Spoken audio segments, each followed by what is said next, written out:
give it a couple minutes for people to get in here. I gotta send all the notifications. Cool.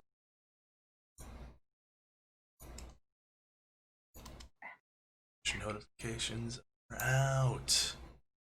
Oh shit. Wait to see if anyone shows up, and if they don't, we just go anyway, and then they can fucking catch up later. It's too bad they missed it. That's the problem. It's live. Gotta be timely with live. Live. LeVay. Laveau. Marie William Laveau. William Dafoe. Oh shit. Marie Laveau. What happened? I had your stream up. I have my stream up too. Also got all the IMDb pages for all the movies up. I'm coming prepared.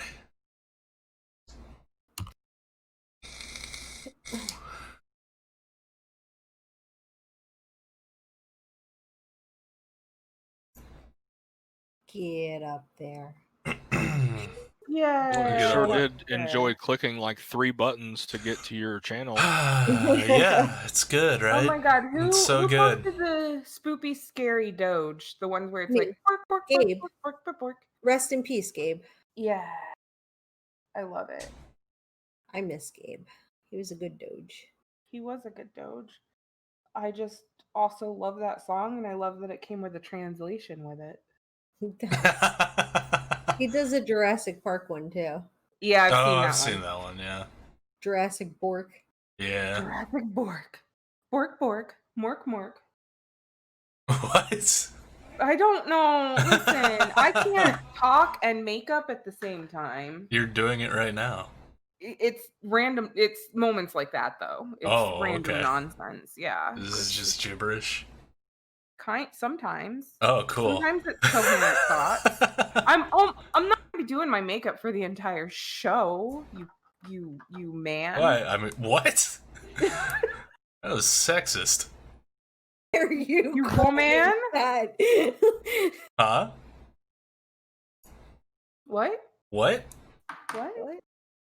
The hell are you saying to me right now? What happened?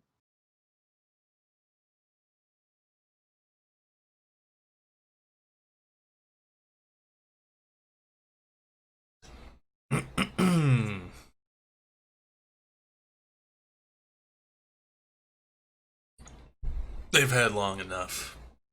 I decree it. It. I ain't waiting no more. That's it. Hey, 3 minutes. Alright. Oh, wait. Let me change the scene there. That probably makes sense. Yeah. Got a whole damn scene for this. Might as well use it. I worked so hard. Yeah. Hey, welcome to the Spook Show, Twitch's only horror movie talk show, maybe, because we've still not gotten confirmation one way or the other, so I'm still claiming it. I'm your host, Boone Scrubbler. With me tonight are my beautiful co-host, Nefarious Nerdette, Sprinting Fish, and Catalonic Oil. Hello. Hi. Hello. Hello. Every month, we got a theme. We each pick a horror flick, and then we watch them all. Then once our brains are fried, we award the movie's points based on a selection of arbitrary categories. We also tally the total number of times people die, do drugs, chug booze, get naked, and have sex to determine a movie's base score. Then we get together and talk about the movies. We'll talk about the shit we liked, the shit we didn't like, random side tangents involving how fast a slug can make a full-course breakfast, and then comes the big reveal, tallying up the points to see which of the 4 movies rises to the top. But wait, there's more! Whoever selected the winning movie for the month then gets to decide what next month's theme is going to be. And then the whole vicious cycle continues. For the month of October 2020, Fish chose the man, the myth, the nightmare, Robert Englund. Robert Englund was first sighted on June 6, 1947 in Glendale, California. But the world at large wouldn't truly be forever marked by his presence until 1984, when he slipped into an ugly Christmas sweater and a dirty fedora and started hacking up teenagers in a variety of gruesome and ironic ways. Freddy Krueger and Robert Englund might as well be synonymous. I mean, not to discredit Jackie Earle Haley's performance as the character in the 2010 remake, which is actually one of the only highlights of that flick, but there's just no holding a candle to Englund's guise in that iconic makeup, or his voice uttering out mean-spirited but oh-so-joyous quips as he conjures up all manner of depraved dreamscapes to terrorize his victims. Freddy Krueger alone is enough to call Robert Englund a horror legend, up there with Vincent Price and Christopher Lee and a whole bunch of other people. But even beside the mammoth horror icon that is Freddy, the man's done a lot of work, having appeared in over 150 roles that span film, television, and video games since 1973 up till now. And the bulk of that work has been in the horror genre. The guy's a fucking icon. If you don't know him by name, what kind of horror fan are you? And although I figured this monologue would be pretty easy, since I really don't have to do much other than write up a mini bio, that feels a bit too stuffy. So here's a few little bits of fun trivia about the guy. He's apparently a big fan of the Mike Judge show King of the Hill. He's also really into surfing. His dad helped design the Lockheed U-2 spy plane. He auditioned for the role of Han Solo in the original Star Wars. And also there was the rumor going around that he was the one who turned Mark Hamill onto the movie to get him to audition for it. Apparently Mark Hamill has since debunked that rumor and said that while Robert did mention the movie to him, as well as a few other actors, his agent already had an audition lined up. And also part of the story was he was sleeping on Robert Englund's couch at the time. He says, no, I was a working actor at the time. I had my own apartment. That's not true. But it's still a good legend. He's voiced the Riddler, he's voiced the Vulture, the Scarecrow, Dormammu in various cartoons and video games. He appeared as himself in the Call of Duty Black Ops zombie map Call of the Dead. And tonight, Fish is going to make a damn mess gushing over him for the next few hours. So, which samplings from the Robert Englund platter will we be covering? Well, from 1976, we have Tobe Hooper's Eaten Alive, about an unhinged redneck running a rundown hotel in the depths of the Louisiana backwoods with the help of his pal Croc, a giant croc, or gator, not really sure on that point, but he's got a habit of chomping up all the guests. From 1995, we have The Mangler, another Tobe Hooper flick based on a Stephen King story about the biggest, meanest damn laundry machine you've ever seen that gets a taste for blood, and only Buffalo Bill and his quirky brother-in-law can stop it. From 2014, we have Fear Clinic, where Robert Englund decides to go toe-to-toe with one of humanity's strongest emotions, fear itself. And also from 2014, we have The Last Showing, where an unhinged movie theater projectionist decides to show kids today that he's got what it takes to make the ultimate horror flick, with the help of the immortal Iron Fist. So you best be staying up late and clinging to whatever religious artifact gives you the warm and fuzzies, because we're talking about Robert Englund tonight. And we in. Hello. Made a mess Hey. like 3 times. Oh, okay. I'm kidding. How's everybody doing? Doing good. How about yourself? Doing well. So, Eaten Alive, 1976. That was my pick. I'd never seen it before. It was cool getting to see another Tobe Hooper flick. Tobe Hooper's done a lot of good stuff, but there's a lot of his stuff that I've just missed, and this was one of them. And it was interesting because I think let me check this real quick. I should have checked this beforehand, but I want to say at the very least this movie, if it wasn't his immediate follow-up to Texas Chainsaw Massacre, it was close. Like, because Texas Massacre was like, I want to say 74. Yeah, 74. Yeah, this is his direct follow-up to Texas Chainsaw Massacre, and to me, it feels like this flick could be in the same universe as Texas Chainsaw Massacre. Because it's got that same level of just pure insanity. Yeah, I would agree. I would agree completely. But it's got, like, whereas, like, the original Texas Chainsaw is a lot, like, it's almost like a documentary in how gritty and like, real it feels. This one feels a lot more like a movie. Feels a lot more staged. It's a special kind of movie. Stage is the word I was looking for. Yeah. Yeah, or scripted or acted. Like a play, yeah, very play-like with the set. Like the hotel just feels like a big set. The colors. The colors as well, yeah. This is much more color. Yeah, Texas Chainsaw is very kind of monotone and grimy. This one had a lot more color to it. In the immortal words of Patrick, it is definitely a movie. It is definitely a movie. I agree with that sentiment. Experience. I loved every inch of that movie because I couldn't take my eyes away from the screen.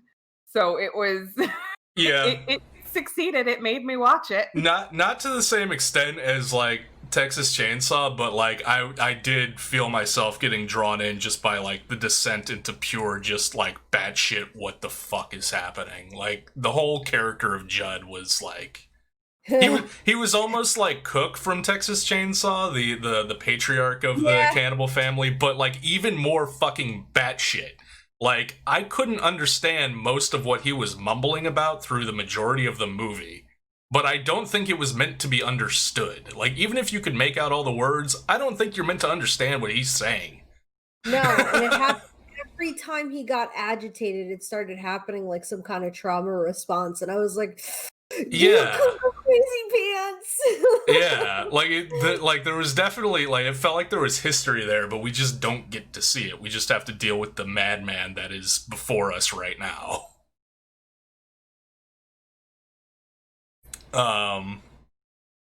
Robert Englund, he's pretty low build on this one.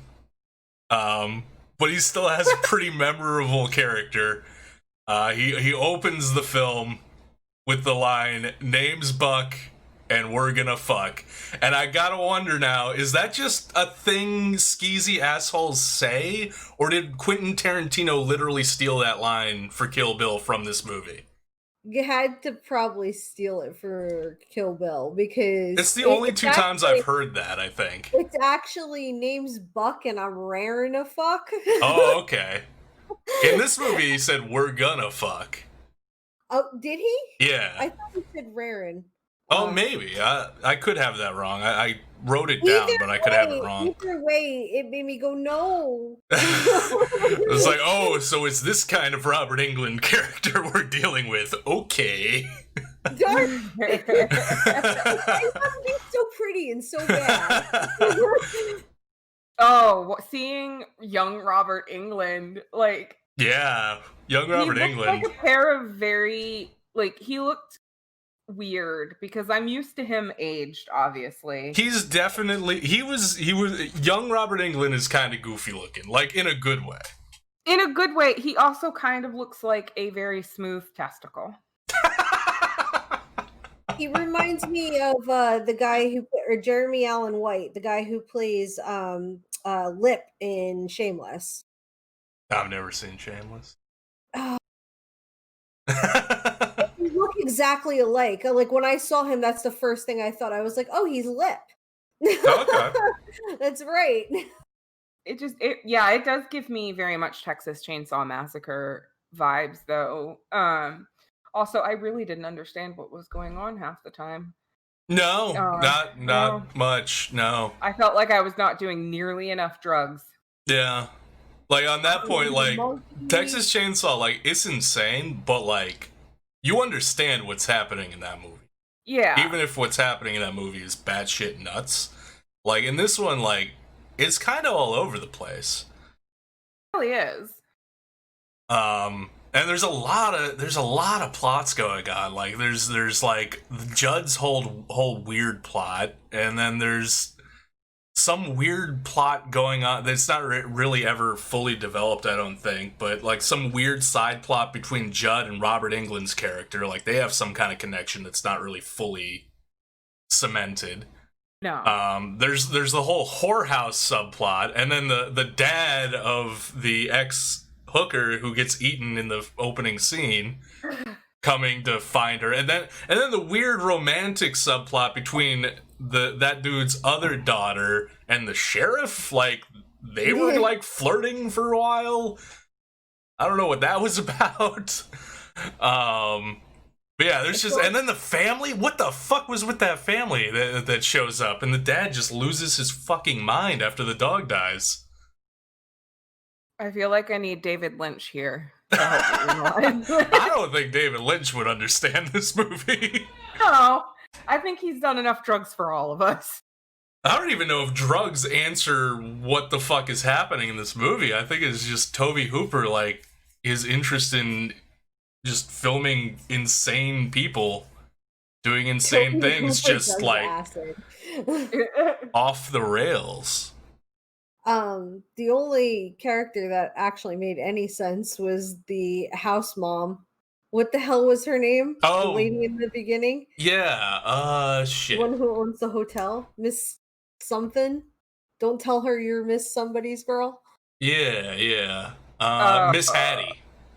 Miss Hattie. Yeah, Miss Hattie. Yeah. She was the only one who made sense to me. Oh, Miss Hattie was great. Like, I love how she plays sweet, innocent, and dumb when the dad comes to, like, ask about his daughter. And she just starts trying to sell him property.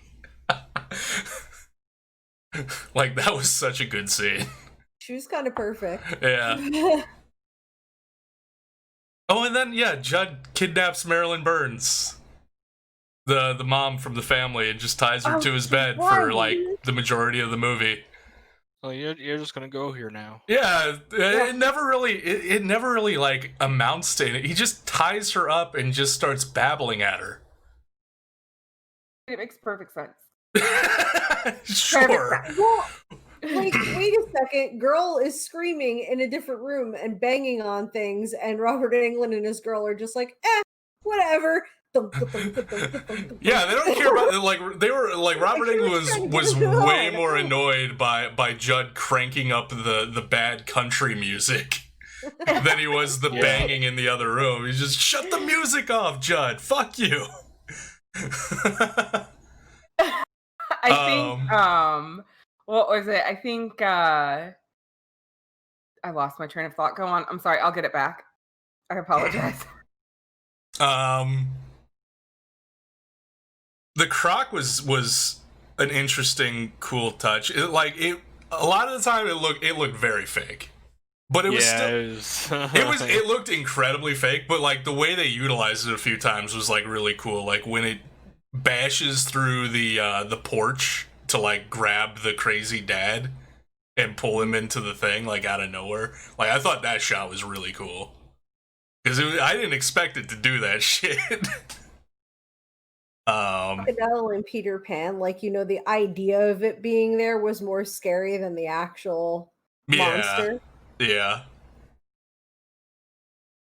Oh yeah, the dog gets totally chomped. Like even the dog getting chomped, like Fish probably didn't like look at it, but like no, I looked it was incredibly both incredibly fake looking, but at the same time like surprisingly brutal. Like I was a little concerned for the dog because like the fake gator is like really going for it. But at the same time, like maybe those people should have kept their fucking dog on a leash. Is what I was thinking. Yeah. You know, they got a small child and a small dog just wandering aimlessly around the overgrown bayou around this fucking dilapidated hotel, which appears to be at the end of a dead-end road and yet gets more traffic than most Motel 6s do in a lifetime. Anybody else notice? Like this hotel looks like it's in the middle of nowhere. Like you have to like get lost, get unlost, and then get lost again to even find this fucking thing. And people are just breezing by there. But apparently it's just right up the road. Like the maid giving the directions to the girl who almost gets it from Buck. When she's like, she gives her direction, she's like, it's just right up the road, but don't tell him you're Miss Hattie's girl. And then the girl she gets there walking, and he's like, and it's like, why are you walking in the woods? Was it like in the middle of the woods? Yeah, it's like literally like, and yeah, the same thing with the whorehouse. The whorehouse also looks like it's in the middle of the woods or the middle of the bayou, the swamp. Well, Didn't you know this town only has a brothel and a very creepy motel?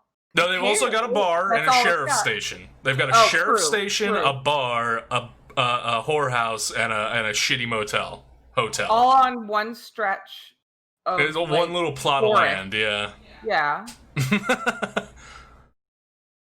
The spoilers is that it's actually modern day.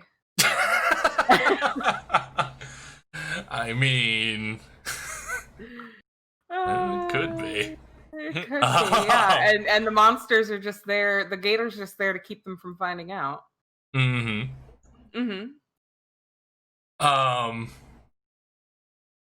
But yeah, let's see. What else did I think while watching this movie? Because there's a lot of thoughts. The music was very unnerving. Like, if anything, like the music, not so. Well, I was gonna say not so much the endless just stream of like generic country music that Judd keeps on in the hotel at all times. But thinking about it now, including that, maybe mostly that, like that, and then the actual score of the movie, like, was so grating and unnerving that alone was enough for me to give this one most disturbing. That and just the pure batshit insanity of it all.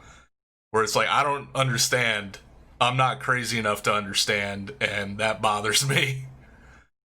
And yeah, Dad losing his fucking mind. Like that, like, he really loses his mind. And like, there's more there, like, there's some history there.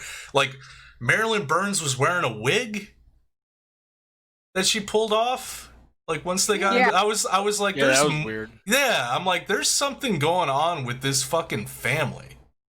But it's never really explained.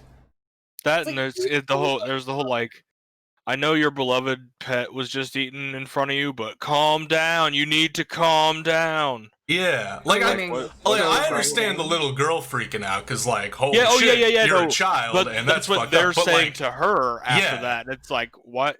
You can understand why the child is upset. Like, yeah, oh yeah, for sure. And then why are you? And then it takes off the wig thing.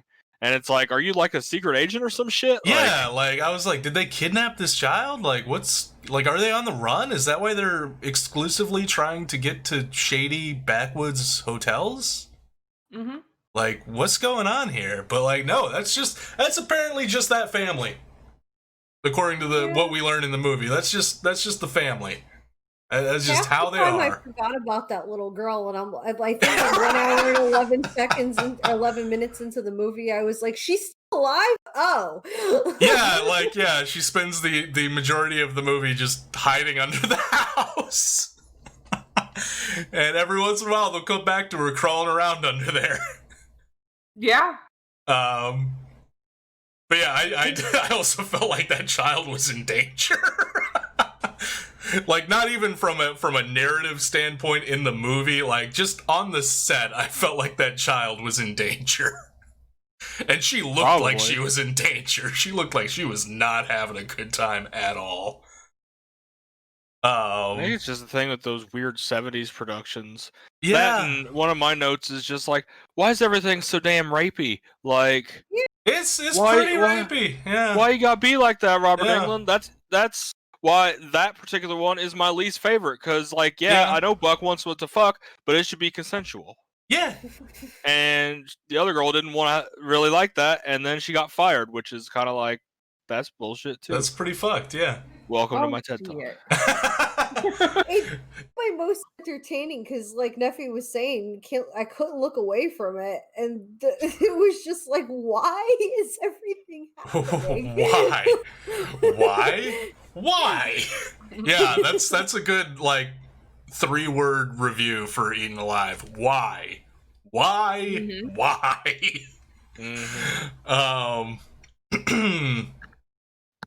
I did make a note of like, so I know they're doing like the Tiger King movie with who Nicolas Cage is gonna be Tiger King, and it's like we all know what the Tiger... It's going to be just basically a reenactment of the Tiger King documentary, most likely. It might go into more depth and detail in certain areas. But that's basically all it's going to be.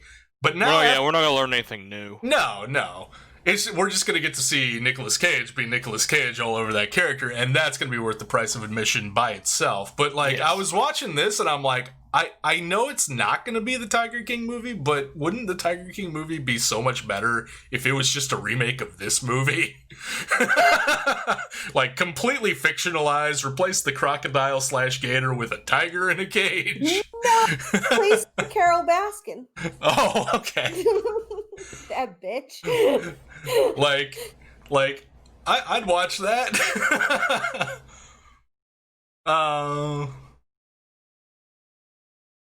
Maybe. I'd hate myself the whole time. Yeah. Note on, at one point, it looks like Judd's taking drugs, but it's actually just a goodies powder, which is just powdered aspirin. Because you see him, he does that like powder shit after he gets shot in the leg. Right. And I had to like back it up a minute because I'm like, did he just like huff some cocaine? And no, he opens up a package. You can't really see the box it comes in, but I'm like, oh yeah, goodies powder. Because I'm familiar with that because like way back in the day, I get really bad migraines. But I also have an issue where like I have trouble swallowing pills. So that makes taking like aspirin or any kind of acetaminophen a little bit of an effort. So I would have to get the goodies powder, and I'd like do it in like I'd pour it into cans of soda to like dilute the taste a little bit, make it easier to get down. But I'd do it in high school. I'd be like, these aren't drugs, I assure you. I flip some cocaine into my Coke here. Yeah. I'm restoring the secret ingredient. Don't mind me. I like the authentic Coke. Yeah. Yeah, the radio playing an endless stream of country music at low volume, like, that was just creepy as fuck to me for some reason. Just, like, it's just endlessly playing. And he did that whole thing, like, where if somebody's screaming, they, like, turn the radio up, yeah. And that's just one of the cringiest things to me. I'm just like, that's a lot of chaos and noise all at once. Yeah. And that's the point. Well, yeah, and that's like, saying. Honestly, like, that was something Tobe Hooper did really well in... Honestly, this movie and also Texas Chainsaw is just like the cacophony of noise, and using that as like an element to like affect mood, and using it in a way that a lot of people really like. A lot of people like, you don't want your soundtrack to be really grating and hard to listen to. Like, he leaned into that in both Texas Chainsaw and this, and it's effective. Oh yeah, mom taking a bath with like most of her clothes on, because what the hell, why not? Yeah, like, I guess that's one way to turn an actress's no nudity clause into something weird as hell for your already weird as hell movie. I did want, because I didn't notice that the dad and his daughter had like left the hotel at that point and gone into town to talk to the cops. So like, when all that shit's going down with the crazy family, I'm like, where are these people? Like, are they just in their room chilling while all this screaming and gunshots is going on? Like, what's happening? But no, they were off talking to the cop. Sight through the neck and gator chewing off the legs came close to being a favorite kill. For the for who was that the older dad that got that? I think so. Yeah. It was the older dad. Yeah, like, that was a good kill. That favorite kill was eaten alive for me because the end was so satisfying. I was like, fucking thank fuck, now the noise is over. We have silence. This one also got favorite kill for me, and I can't pick one because they were all ridiculous, and I love his weapon of choice. The scythe. Yeah, it was cool. Yeah, it's just this... Well, it's like, it's what he has, and just how he killed... I'm just like, this is ridiculous. But, yeah, let's go. So, Robert Englund's character selling him animals, like, because he had the Maybe? monkey, and it seemed like they had a deal about something. He pulled out money Yeah. at one point, but he had that monkey, like, "Mommy, the monkey's dead," and I was like, "Ew, Oh no. shut up! You're creepy, kid. You're cute. Be quiet." Yeah, I don't. That's like that weird like side plot between Buck and Judd that like Fucking Judd. it never really, at least as far as I saw, like it never really got fully explained. It was just something was there. They had some kind of connection, but it wasn't explicitly noted, or I missed it. Which, from the viewing of 30 Days of Night, apparently I'm really good at just missing little details like that. But yeah, I don't know. I don't know. Like, I feel like I do remember hearing something about like him talking about getting him animals, but it wasn't super clear. Yeah. This I like don't know. I didn't. you didn't what? I didn't look up the wiki on this one. I just kind of left it alone. I was like, "What the fuck did I do?" Yeah. Just, like, I'm just gonna leave this here. To dig any deeper would be to invite madness into my own life, and I have enough of that. Thank you very much. This flick does go against horror movie traditions. We Does have two women who get naked. One of them almost has sex. Both of them survive. They are not punished for getting naked and almost having sex. This is true. Yeah. And then because the older daughter, she just goes into her room, like that's some hardcore like quality gratuitous nudity of her just like kind of going into her room and stripping down. And then there's the almost sex scene between Buck and his far more willing girlfriend. And like she gets attacked, but she gets away. She runs out into the jungle and then gets picked up and saved. Oh. The little girl survive. I can't even remember. Yeah, the little girl survives. Okay. The little girl survives. I think Marilyn Burns, the mother, survives. I can't remember. I do know that like between Texas Chainsaw, because Marilyn Burns was the main chick in Texas Chainsaw. The chick who actually lives and gets away at the end in the truck. Oh, right, yeah. Yeah, that's her. It's the same actress. And I do make a note of like between that movie and this movie, she is a fucking champion because she's gotten thrown through windows, downstairs, bashed around like crazy like between those two movies. So like that alone, like the physical like performance alone between those two movies from her is just like she's a fucking champion. She's strong. Yeah. Drunk. Yeah, overall, like I dug it in the same way that like it is not as good as Texas Chainsaw, but it's like kind of that same original Texas Chainsaw vibe of just like pure madness. This one, like, it felt a lot more scripted, like a lot more like Tobe Hooper trying to make a regular movie in like the regular style while blending in the kind of guerrilla filmmaking tactics of Texas Chainsaw. It definitely kind of dragged in the middle bit.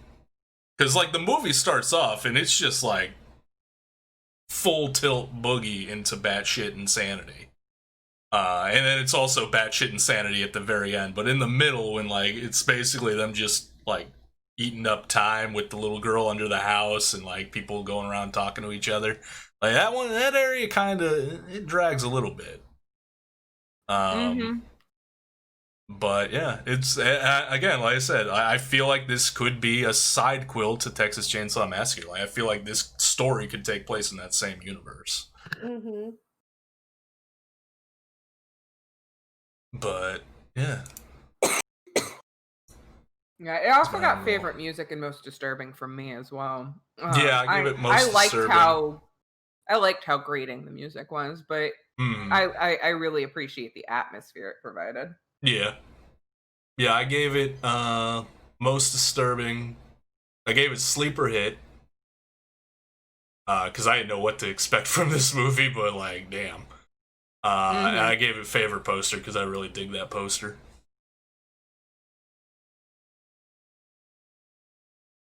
But anybody else got stuff to say on it? I talked for a long time. I kind of chimed in where I had the same thought. Yeah. I felt like that was just more of like a full-on everybody discuss because I don't have a whole lot to add to it. Like, I mean, to that end, my complaints of it is like, yeah, it's a little bit rapey for my tastes, and like, I don't like that kind of weird 70s shit. Like, to be completely honest, like that's really not my thing. Fair. So it didn't win any categories for me. Yeah.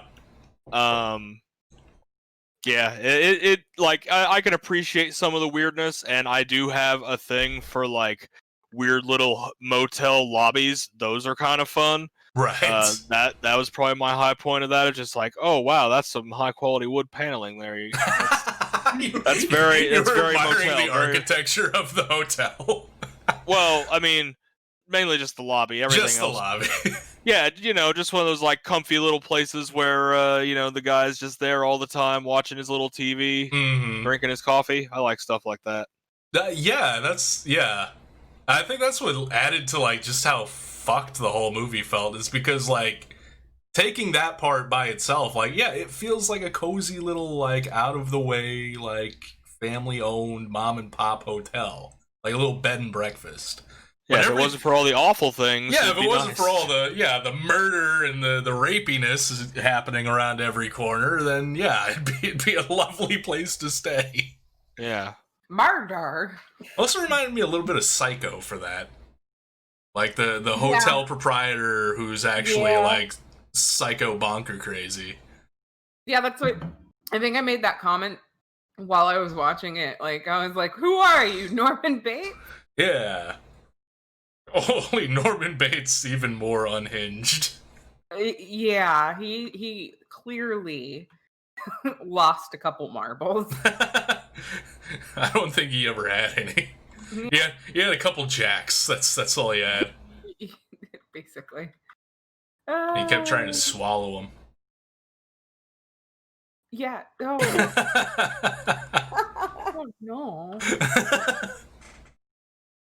Well, all right. We got nothing else. What's that? Again, definitely a movie. It was definitely a lot a movie. of chaos. Yeah. And again, that's why I was so entertained by it, because I laugh at chaos. But it got to points where it was just too much chaos. And I was with Kettle. There was a couple notes where one of my actual notes was, can this poor lady just go anywhere without getting raped? And then one of my comments on one of my rankings was, don't be rapey, Robbie. Yeah, I saw that. Robbie. That was Eaten Alive. Next we got The Mangler, which is Kettle's pick. Yeah, and it was mainly just because it was one of the top ones on his Wikipedia page that I hadn't seen, but I'm glad I ended up picking that one because I didn't know what to expect because it was literally just based off of the name, and then I found out it was a killer laundry machine. Yeah. And that was great. Yep. And I also really love Robert Englund's character, and just he's just like that peak, like full capitalist guy of like, I don't care if you died, get the production going. Like, get back to work. Just such a caricature of that. He's like so Ebenezer Scrooge dialed to 11. Yeah, pretty much. He's the evil Monopoly guy when the only role he had in this movie was to stalk the upper level of the laundromat, growling and rhyming. Yeah, when you deal with him, you never collect $200. No, you do not pass go. You collect your last will and testament in a fucking bag. Yeah, holding your eviscerated remains. Now to that end, that poor old lady that did initially get eaten by the machine, Tums ain't worth dying for, man. Like, I just don't get it.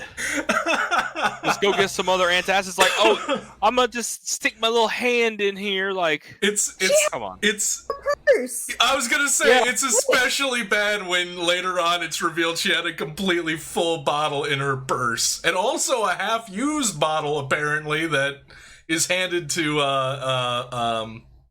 the detective's character after he gets to the crime scene. Like, Right. the one girl hands him a bottle, and it's like, oh yeah, they were Mrs. Frawley's.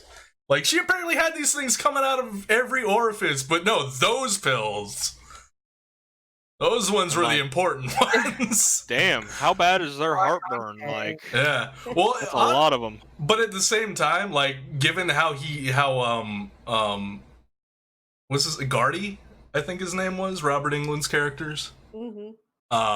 Given how he ran that place, you really think they're making decent money? Like, so that old lady, like, every one of those little Tums things might have been fucking like gold.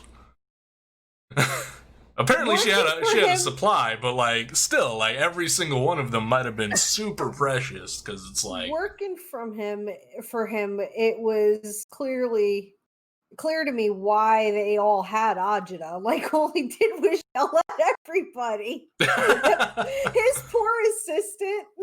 Like, oh yeah, the guy with the beard. Salesman. Yeah. As sleazy salesman as that little goombad was, he was scared of Robert Englund, man. Mm-hmm.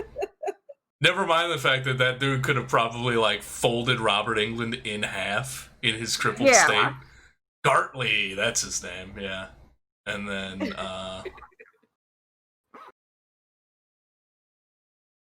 Stanner?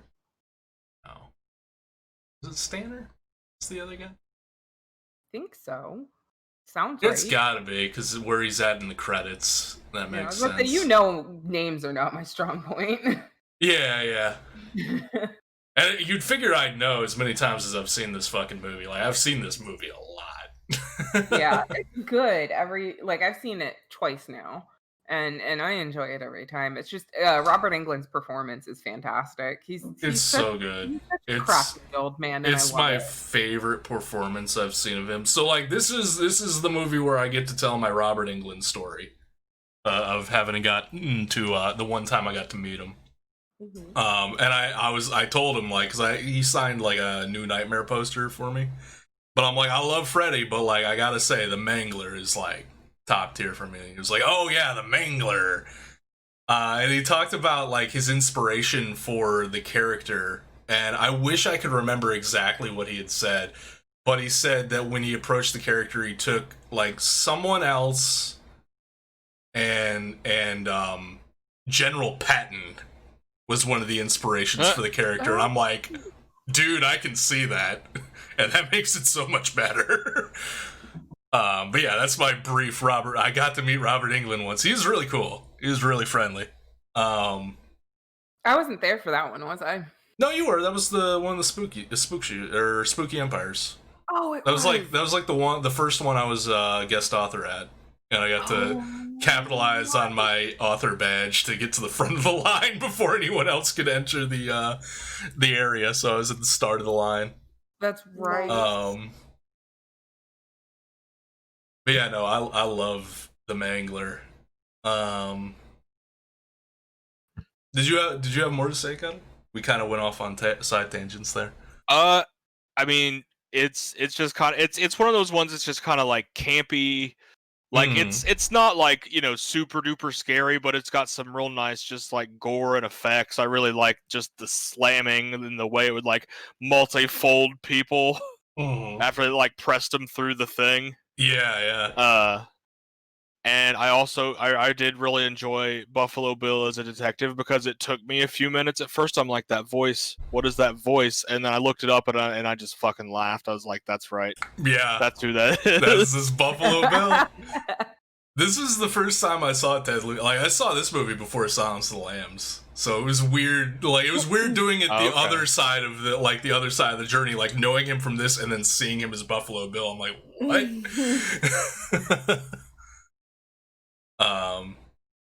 But yeah, hey, I loved his brother-in-law, like his kooky brother-in-law. Marcus, Like, we're gonna solve Mark. it. Yeah, and he's going off. He's like, have you considered the machine might be possessed? It's like, oh yeah. Yeah, that's the first thing I considered. He comes back, running back in the room with the one girl, and he's like, "Are you a virgin? Are you a virgin? What?" I love their whole dynamic. Yeah. And especially like that ongoing gag of like him being like, "All right, Mark, I'm letting you tag along, but like just shut the fuck up." And Mark's like, "Yeah, okay, good. I can do that." And then he immediately does not follow instructions. He's so excited to like chase down this weird metaphysical bullshit that he's on. Of course, it turns out he's right. Yeah, of course. Of course. But yeah, like I love Ted Levine's character in this because like it's kind of like a maybe a little bit of a stereotypical type character, like the old grizzled police detective who's seen everything and is like burnt out from the world and how dark and fucked up it is.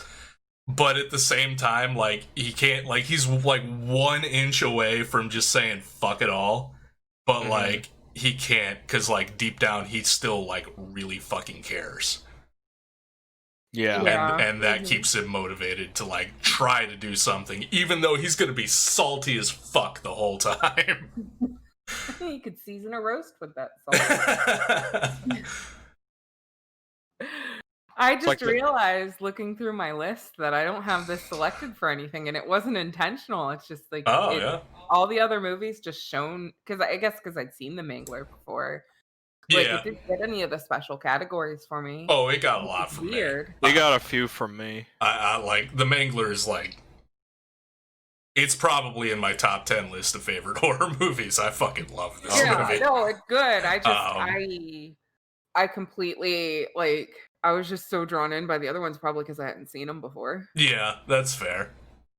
Yeah, for me, I gave it favorite kill just because of the whole process of what it does, and when Robert Englund's character, when it was his turn, like as he's just getting smashed, but he's still like trying to yell and curse at him, but still. Yep. The whole cursing and spitting until the bitter end as his metal legs are folded up into his chest. And then the comfiest movie, which I don't know why, it just was to me. That category is always just like, what's it feel like to me? Like exactly. And it's interesting because this is also a Tobe Hooper movie, but it weirdly has that kind of calm, comfy, small town vibe to it. And like the characters, or at least especially like Hunton and Mark, like their relationship is very comforting and familiar. Yeah. Like where like he's salty and he hates the world, but he loves his brother-in-law. And he's willing to go out on a limb for his brother-in-law to explore kooky, weird ideas just because he's like, fuck it, it's Mark. Yeah. And then favorite special effects, because I just really liked everything they did with the machine. Now granted, the end CGI was very obviously from the 90s, but that in and of itself has its own charm. But the practical effects, I really loved all of the practical effects. Yeah. That is kind of the asterisk on the Mangler. Although I gotta admit, like this time I watched it, like I remembered that CGI Mangler at the end just looking like utter dog shit. The first time I saw it, honestly, like maybe it's some weird effect I feel, because I've noticed this with some other movies from that era where like, or what was it, like Bats, like we watched Bats on the show on last Sunday, and I remembered the CGI in Bats being dog shit too. And honestly, it wasn't as bad as I remembered. And in this one, like it's bad, but like you said, it's got that weird, like, mid-90s early CGI charm to it. Where it's, like, so bad that it kind of becomes its own thing and has its own, like, stylistic properties. Yeah. That makes it somehow less bad. Because it's so bad. It's weird.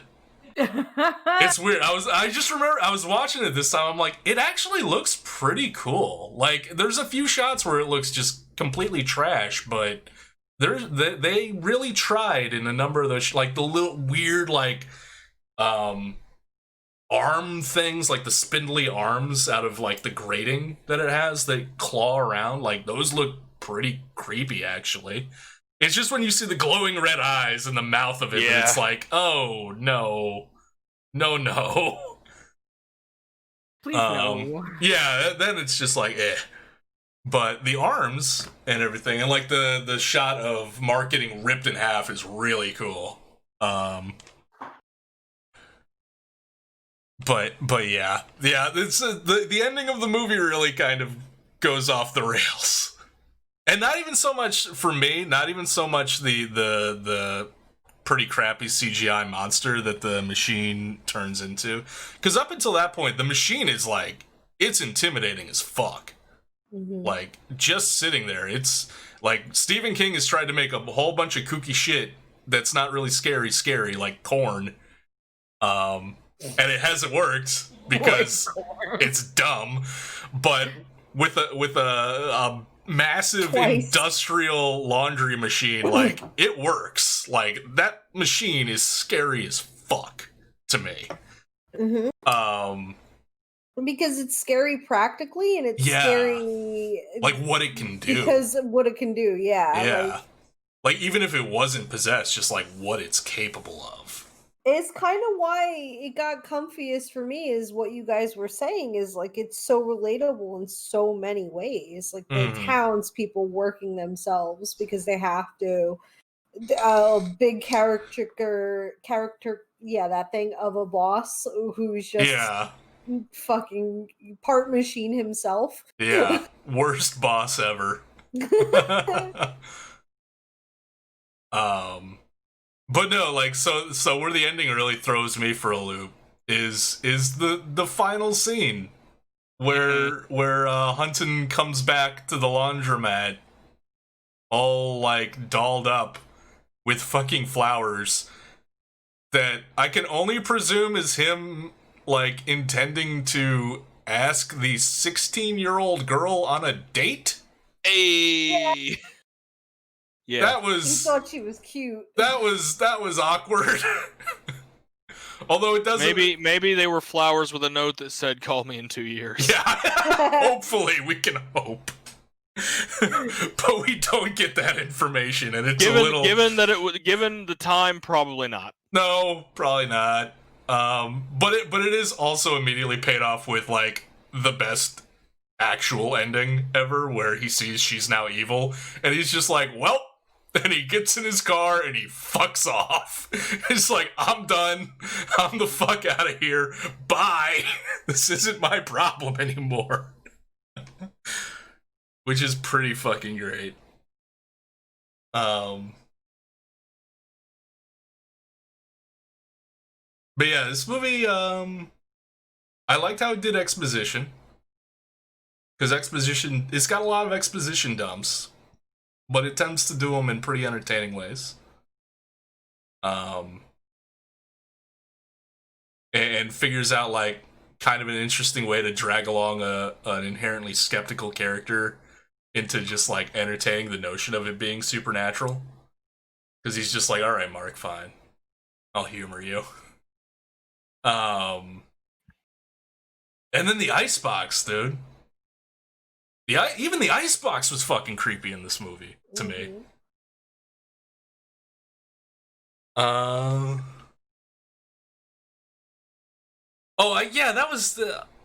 was something I noticed. The fact that the entirety of this movie takes place over a single fucking day, most of which takes place at night. Oh my god, you're right. Yeah. Huh. It's the longest fucking night of all time. And like, yeah. Because, like, how many times, like, because, the accident happens in, like, the afternoon or the morning. No, it happens in the morning, yeah. Because he's just, like, getting out of the house. And then night falls and he's, like, back at Mark's place, like, having dinner. And then they fuck off to go talk to somebody. Like, he goes back and forth to his house, like, 8 times over the course of this night. It's a small town. It is a small town. Like, it makes sense, but, like, the night just feels like it takes forever, and like, it's never gonna end this night, which kind of, like, adds to, like, the creepy, like, this is a nightmare kind of vibe. Yeah. Mm-hmm. And like the cinematography, like there's a lot of low angles to make stuff like look really fucking huge. Like the shot, like the one like kind of hero shot of the icebox, like it's the camera's really low and it's panning up, and this icebox looks 20 feet tall, and it looks like the scariest fucking thing you've ever seen. It's like the fridge in yeah. Fucking, God damn it, Requiem for a Dream. Yeah, it's like the second scariest fridge in horror history. I warn you guys, if we do anything like that. Oh, anything that would fit that theme? Oh, yeah. No, I love that movie. I apparently am the only person in the history of the history that can watch that more than once. Because most people are incredibly uncomfortable. And people are like, oh, doesn't the subject matter bother you, though? I don't know why it doesn't. Mm-hmm. I think because some of it's relatable. Yeah. And it's just like, I guess it just gets it. Like it gets it. So I'm like, yeah, you know what? This doesn't piss me off because it's done something wrong. But the Mangler was just fucking creepy. It reminds me almost of like it should be. I know it's not, but it feels like the Mangler, like the machine, should be like a Lovecraftian fucking monster. Yeah. Possessed by an old god. I could see that, yeah. Like, and like the setting of it, like the fogginess and like the darkness and just the very downtoned, like in my opinion, downtoned like atmosphere to the city or to the town. It felt very like Silent Hilly and just it very much like, but I got strong Lovecraft vibes is where I got. Also like, very No, go, I'm sorry. You can finish. No, I think that was it. Like, go ahead. Yeah. But like good. As it goes along and you kind of like it reveals that like the machine is possessed by a demon, and like all the rich folks in town have made a pact with this demon. It starts adding in kind of a layer of like Invasion of the Body Snatchers, where it's like, who in this town isn't in on this? Because even at the end, the doctor waves and he's missing the finger, and it's like, oh shit, he's in on it too. Like they're all in on it. It's all fucked. So it's like you don't know who to trust. Like fuck, that's creepy as hell, man. The answer is trust no one. Yeah, not even yourself. The answer is get in your SUV and get the fuck out of town. Get out of Dodge, man. Get out of Dodge. Get out of Maine. That whole concept made the showdown between Ted Levine and Robert Englund, like where they're talking at first. Oh, when he meets him in his office and he's like, I don't give a fuck who you are. Pretty much, because you get to see everything, like you get to see what you already kind of subliminally realized, that like he's got his roots very, very deep in this town and he's touching everybody's pockets. He basically owns the town. And it actually reminded me of what the hell, the Christmas movie with the angel gets its wings. I can't remember the name. It's a Wonderful Life. What? It's a Wonderful Life? Yes, it kind of reminded me of It's a Wonderful Life, because you have the banker that is trying to take over the whole town, and he's just gonna ruin it and keep ruining it. Oh yeah. It had a very Miners feel, like you know how an industrial town industry, just mining. Yeah. Like they felt trapped in a mine. Yeah, only the mine was a fucking laundromat. And it's like, oh, well, what's scary about a laundromat? I'll show you what's scary about a fucking laundromat. The Mangler. Right? Like, I don't even think laundry presses like that exist anymore, do they? Probably like big industrial laundromats, but it's more than likely all computer controlled now. Well, they're probably newer and much safer machines. Yeah. We would hope the same type of stuff. Yeah, but yeah, I'm pretty sure like that machine or like a version of that machine did exist, because I'm pretty sure this, if I remember correctly, the story was based on Stephen King having worked at a place like that had a machine like that scared the fuck out of him. can confirm, my great aunt was a seamstress. Yes, they did exist. Machines of that caliber. Yeah. Oh no, that it exists. I just like anymore. If they still exist. Oh no. Yeah, I was going off of Boone's point where they might, because like a lot of those machines, like those motherfuckers were built to last. Mm-hmm. So like, why would they replace them? Yeah, no, those machines last forever. And again, like in a realistic setting, like I'm sure like accidents have happened with them, but they're probably not possessed by demons, and they probably like because even the Mangler in the movie, like it had safety bars and shit like that to make sure like what happened in the movie did not happen, and presumably the real ones would have those things and they would work. Because they're not possessed by demons. Yeah, a non-possessed machine like that would probably have its safety mechanisms activate. Yeah. Or it would have a cutoff switch or something. Like it would be good to get. They would make sure it's good to go. Right. Yeah. You know what's crazy too? As much power as Robert Englund had, he was also a slave to that machine. Oh yeah. And the demon inside of it. Yeah. That I thought was pretty interesting, like kind of idea. He was kind of masochistic about it because he liked giving his blood to the machine and satiating it. I was like, weirdo. Also, thank you, Kettle, for giving me a movie with two of the most weirdest people that I love on the face of this earth. You're welcome. Two? Robert Englund and Ted Levine. Oh, Ted Levine is amazing in this movie. I love him. He's so weird this character. Too. Like, and he's weird in a way that, like, he seems kind of slow, but he's not. And it's just like my image of Ted Levine is compromised by this movie and Silence of the Lambs. So in one half of my mind, he's going, "Would you?" Me, and in the other half of the mind he's this detective, and I'm like, let's go, true crime. But the person I most related to was his cousin. I was just like, yeah, I'm excited too. I want to solve it. Yeah, I love Mark so much. He's like a little puppy dog who's just so excited. He's like, I got a mystery. So it made me so happy. So itchy. As I sit here and tug out my stitch ears about how happy I am with the character. I love this movie. It was so great. No, it's like I said, it's like in my top 10 favorite horror movies of all time. Like I remember the first time you showed it to me, you were so excited. You were like, you need to watch this movie. Yeah. Now it does like other Stephen King, based on Stephen King's story movies that have been expanded into full movies, it does show how little source material they had to draw from. Like, I'm pretty sure if you took a shot every time someone said the phrase, "we all have to make sacrifices," you'd be wasted by the end of the movie. If you add in taking a shot for every time Marcus mentions the Hand of Glory, you will have to go to the hospital. Like, when it was revealed that the machine had ingested Hand of Glory, was anyone really surprised at that point?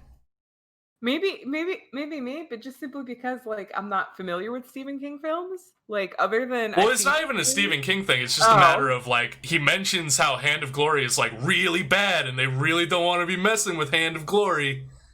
And then they're like, oh, thank fuck it didn't have the Hand of Glory in it. That would have been a huge fucking problem.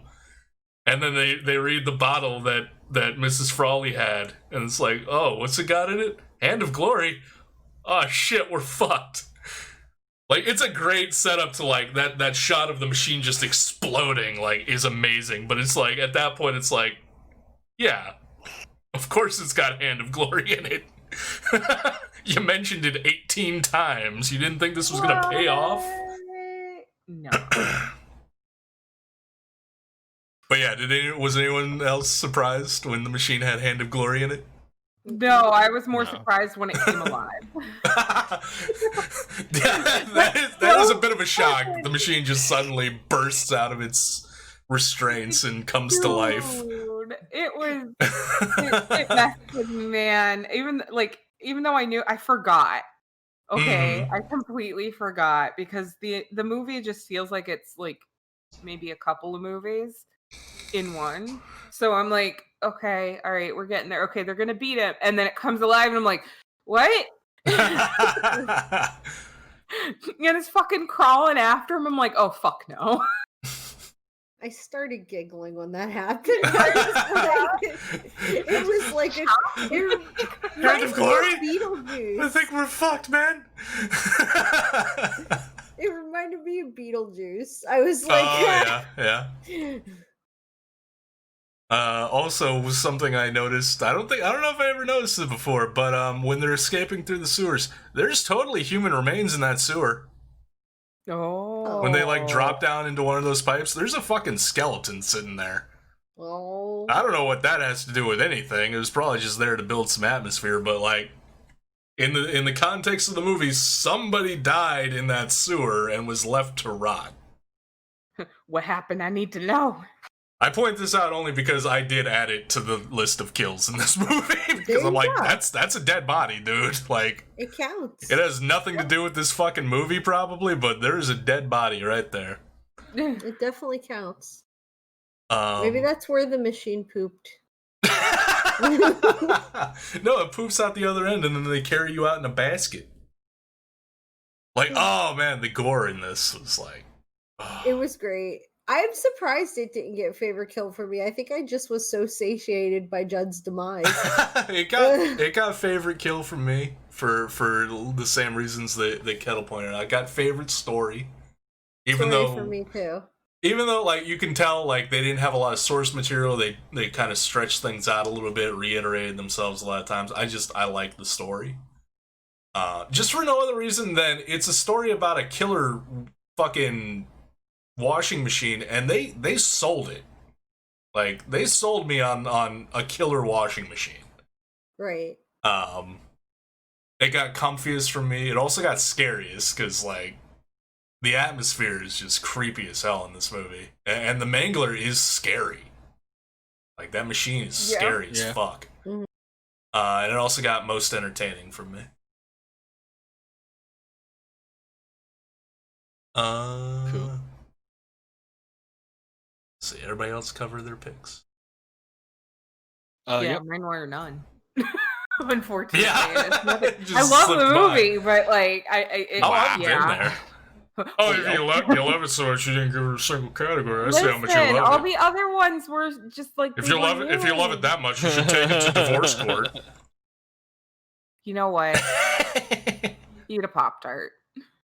Oh, I thought you were gonna say popcorn. I'm like, I could do that. You could. I did get you popcorn today. Yeah.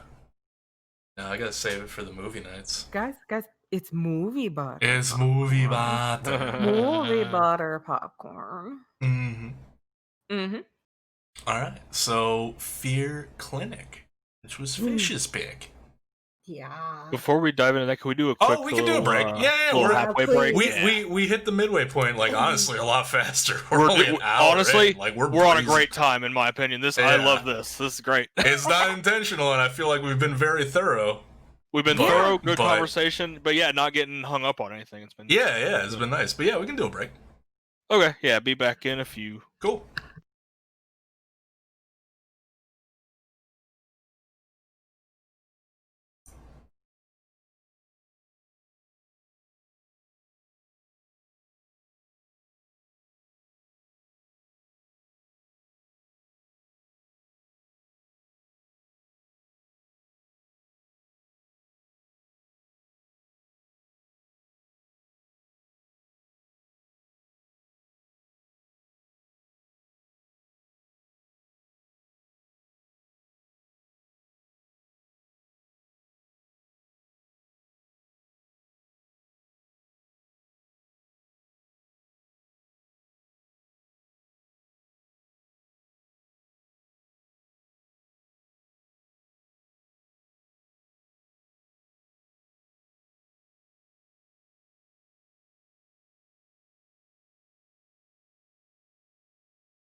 Oh. Fish, guess what? Chicken butt. No, the purr factory is open. Oh, for business. Mm-hmm. Oh, it's open for business. How many purrs would you like today, ma'am? Selling wholesale purrs. All of them? Bargain All right, basement rates. I know. Braxy set the prices. I let her be her own woman. Okay. She says how much for all? For all the pets, or for all the purrs? You can't have a monopoly on the purrs. You gotta impose She asked me how bullshit. many I wanted.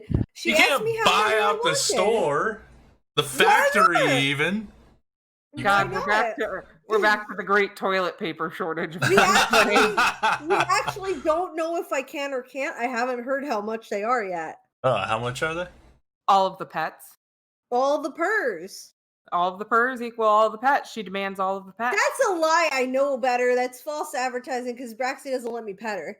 Well, that's why you can't buy out the factory, because she won't let you pet her all of the time. Exactly. So there you go. You get a finite supply. She's a very selective whore. That's okay. You know what? It's amazing that it took me this long to realize, but we've had her for like a year now. Mm-hmm. Oh, yay. Yeah, she turns 2 in March, so she's like a year and a half now. Yeah, it's weird because I realized that, and it kind of blew my mind because I'm like, what do you mean it's been like we've had her for a year? It feels like we just got her. It feels like she's still settling in. Like, what the fuck? Meanwhile, Gray is like, she's been here. She's been here too long. Yeah, get this bitch the fuck away from me. It's been a long, long year. Also, before we get back into it, I got the proofs for War of the Erotic Dead. Look at the fucking size of that goddamn book. Dude, you could hurt somebody with that book. I could smack someone in the face with this and break their jaw. Guys, it's almost 600 pages. Yeah, it's 580, I want to say. Yeah, 589. No, 580. Oh, 580 on the dot? 580 flat, okay. yeah. My bad. I still gotta finish proofreading Justice Beaver, so like, I got a hell of a lot of reading ahead of me. And I'm doing other shit. I'm probably gonna get fucking Baby Doll Sunday Massacre done by the end of the month, and then Nano, whatever the fuck I do for Nano. Yeah, I have a whole stack of new shit to get through and release in one day. Yeah, and I'm gonna be speedrunning it live on Twitch.tv. First ever novel speedrun, as far as I know. But yeah, welcome back, everyone. Yes. We're making excellent time, and it's even better because like, are we still good to do like brief recaps of the other movies we've watched this month? Are we down for that? At the end. I can't remember all of what I wanted or what I watched, but yeah. Yeah, neither can I. I can't remember all that I've watched, but yeah. I mean, I might hang around for a little while, but yeah, we'll see. And also a lot of the ones that I've watched are also the ones that you've watched because it's been through watch party. Oh, there you go. Yeah. That'll trim it down. Like I've watched 50 things. Jesus Christ. I've watched a lot this month. He watched like 2 movies before we even started today. Like Yeah, I did. Yeah. Anyway, Fear Clinic, which was Fish's pick. It was my pick. You know, most people want Sam Jackson narrating their lives. I want Robert Englund doing it. Fish, I have one question for you. How pleased were you with the Robert Englund booty? Everything about him. I was not expecting a nude scene from Robert Englund. I will admit. Robert Englund, yeah. He comes out of that tub and he's just butt-ass naked, and I'm pretty sure I saw a ball sack. Yeah. I was too busy giggling. He's just so cute. I mean, like, his silky coffee talk voice, please and thank you for everything in my life. Like, I love him, and his nose is beautiful. I'm getting this out of the way now. I promise I'll stop getting them off soon. But he actually, like, the reason why I love him so much is he reminds me of a spooky Ian McKellen. And I can see that. He's so pretty. In this movie, like, I think that they couldn't have gotten anybody else to, be a main in a dream world. Like, Yeah, he it's was kind of the like obvious inverse answer. Freddy. Yeah. He was the answer to that, and he's also like Charles Xavier. In fact, I think I put this as Fear Clinic 2014, also known as Robert Englund and the Spoopy Cerebro. And you mentioned before a lot of times with him that like people, or a lot of times in the movies that people like express a lot with their eyes in a movie, and that's like a great actor trait, and he does so well with that. Like, he has such command over just a glance, kind of like Kurt Russell. Right. And oh yeah. just half of this movie, I was just staring at everything that was happening. Like, I loved it.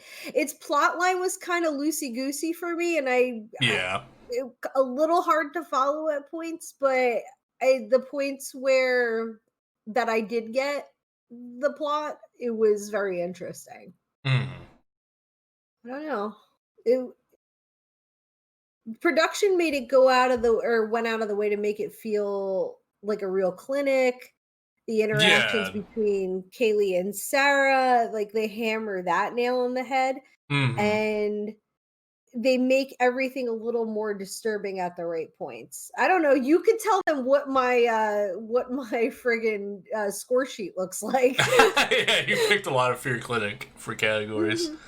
No, it's got a great visual style. Oh yeah, when the lady starts snapping and twisting. Like, I think I looked on her on IMDb. Like, I pulled her up, and she is an actress and also a contortionist. So I had to figure, makes because her sense. moves were natural. Yeah, it was very fluid. The more natural it is, and I don't like contortionists for that reason. The more natural it is, I'm like, stop it. Yeah, Bonnie Morgan, who played Paige. Oh, she's also a stunt woman, which makes sense, and a contortionist with an uncanny ability to bend herself to fit any role. Okay, IMDb. Like, she was very good, but like, calm down. Oh wait, hold on. Wait. I just saw something on her IMDb page. She played Samara in the newest Ring movie, in Rings. Okay. Oh. Yeah, that's cool. Makes sense. Yeah. It was a lot of stuff like that, like the snow falling upward. It got my most disturbing movie. Yeah, that does happen. There was a lot in it that happened that both led to the whole idea of fear being something that needs to be, like, a person needs to be ushered through the types of fears by someone who doesn't fear fear. Right. And then fear turning around and kicking somebody's ass because they think it thinks that. Yeah, I thought that was a cool concept. But like, yeah, like you said, like, the plot kind of goes a little all over the place. Like, that plot gets a little buried under, like, the whole cafe shooter plot, which kind of dominates a lot of it. I will say I kind of pegged Thomas Dekker, the kid that shows up in the wheelchair. Like, I pegged him as the shooter, like, way before they revealed that. Yeah. And I was surprised that Sarah didn't. Also, Kaylee sitting in the patient's private room, just talking to air. That freaked me the fuck out. I was like, what are you talking to? Stop it. Wait, who is this? Kaylee. Oh, the blonde. Oh, yeah. Oh, yeah. And like, there was a weird private room. Yeah. Like, there was like a lot of little plots going on, and like not a whole lot of them, like, they kind of coalesced, but not really that smoothly, I felt.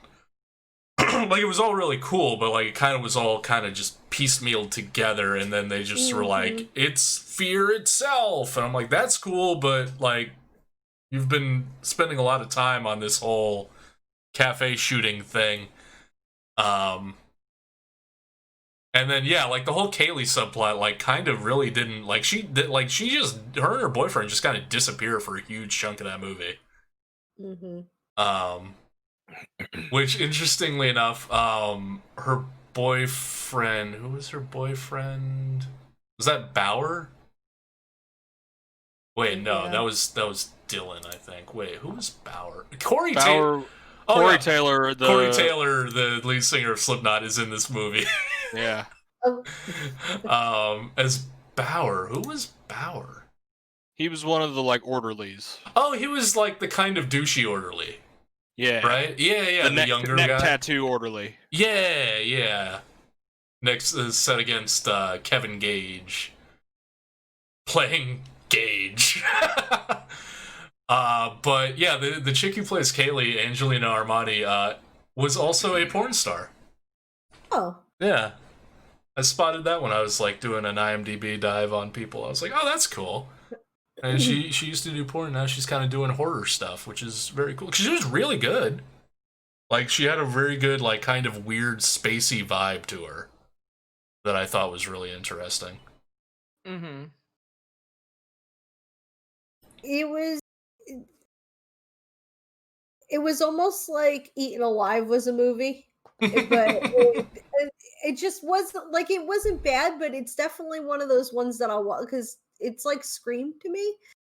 Okay. That's the kind of vibe that I was getting from it, only like more sci-fi Scream. And again, the real thing to fear was fear itself, was basically the plotline.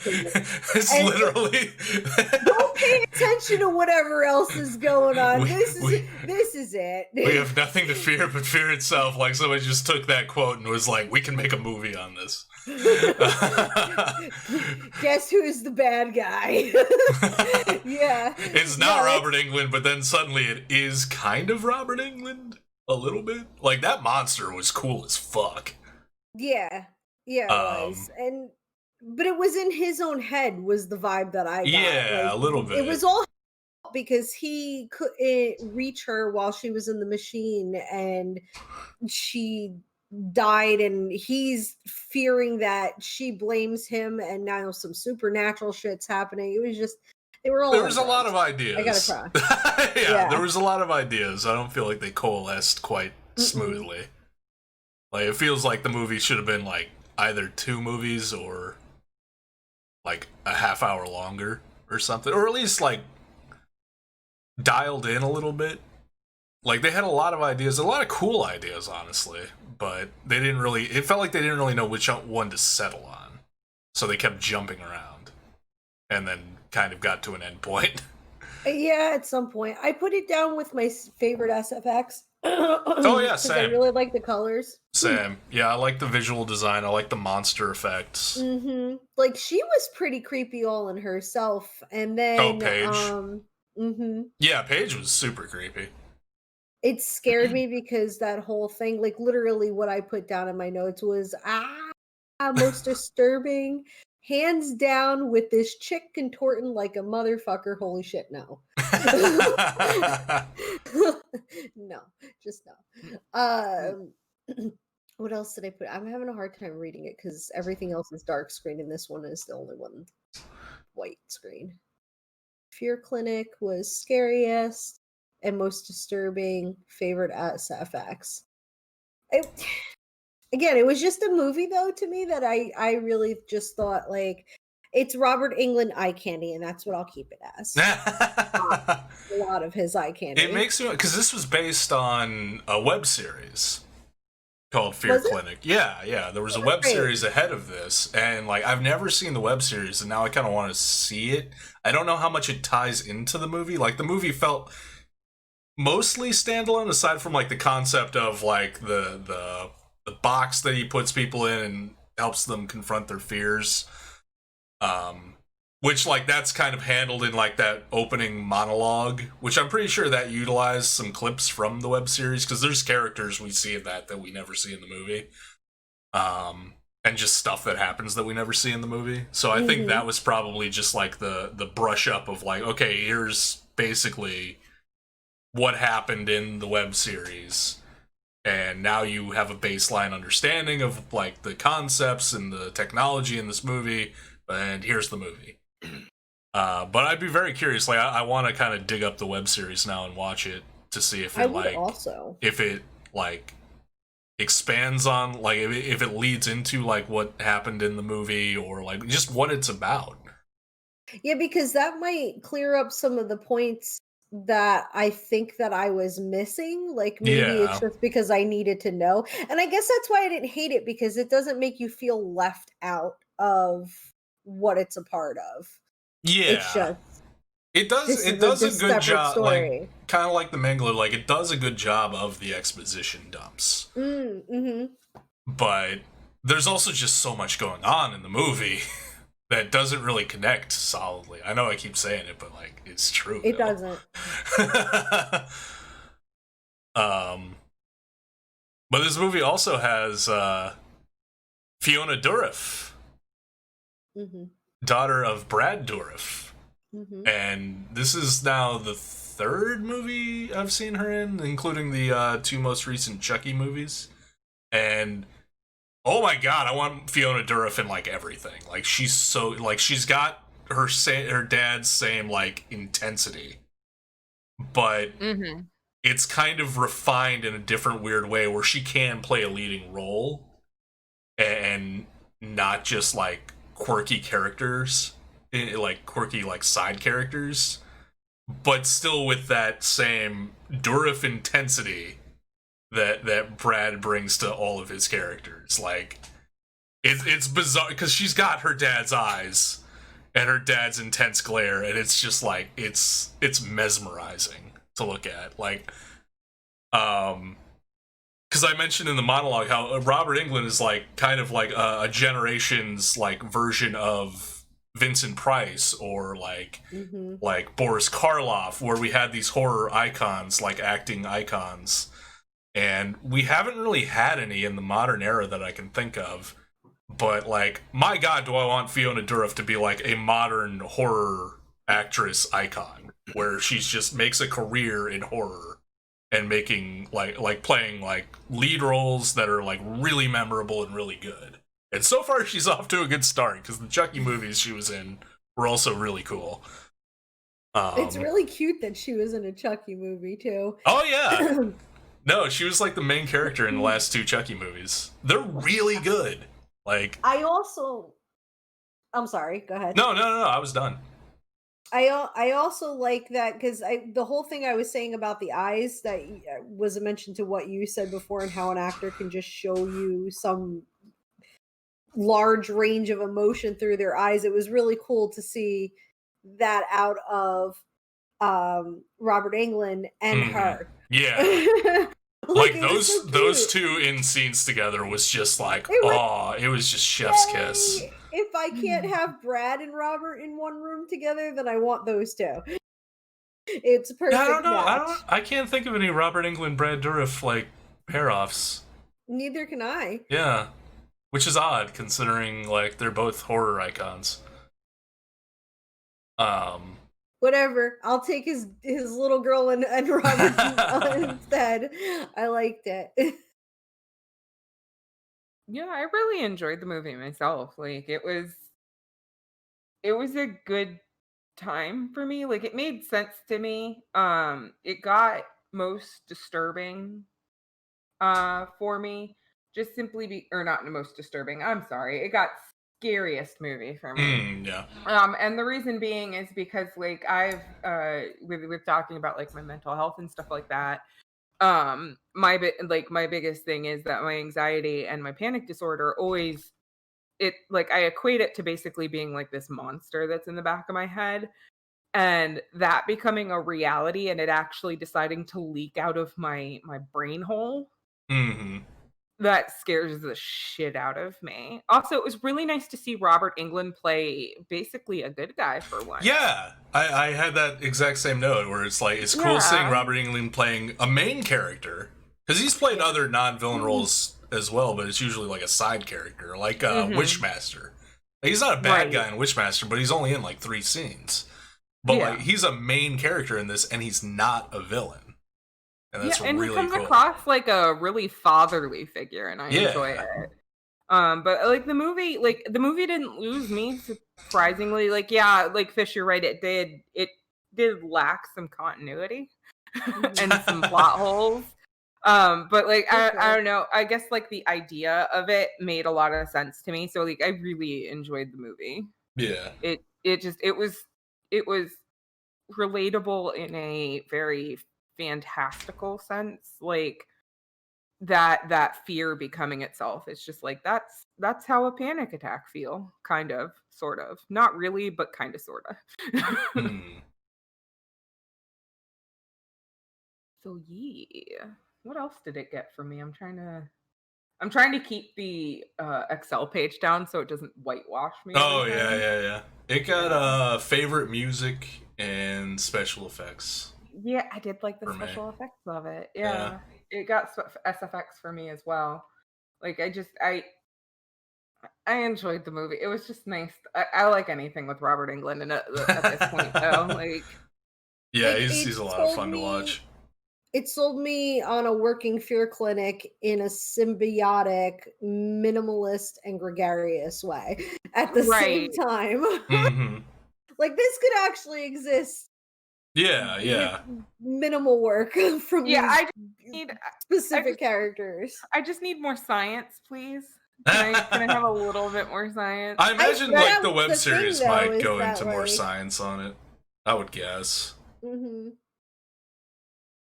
I feel like that was the thing, though, is that like the science brought them here, and now they're fucked. It's because the fucking casket had Hand of Glory ingested into it. That's the problem. That's it.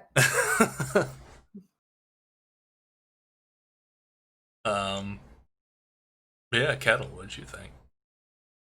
I'm also in the opinion of I felt it was a little bit disjointed, but I'm also like not always the best at following plots anyway. Mm-hmm. So I struggle with that anyway. But the one thing that I will say, quote unquote, like about it was just the idea of a little thing you could strap yourself into. It's like, you ready to basically lucid dream your most terrifying shit ever? And I'm like, not really, sir.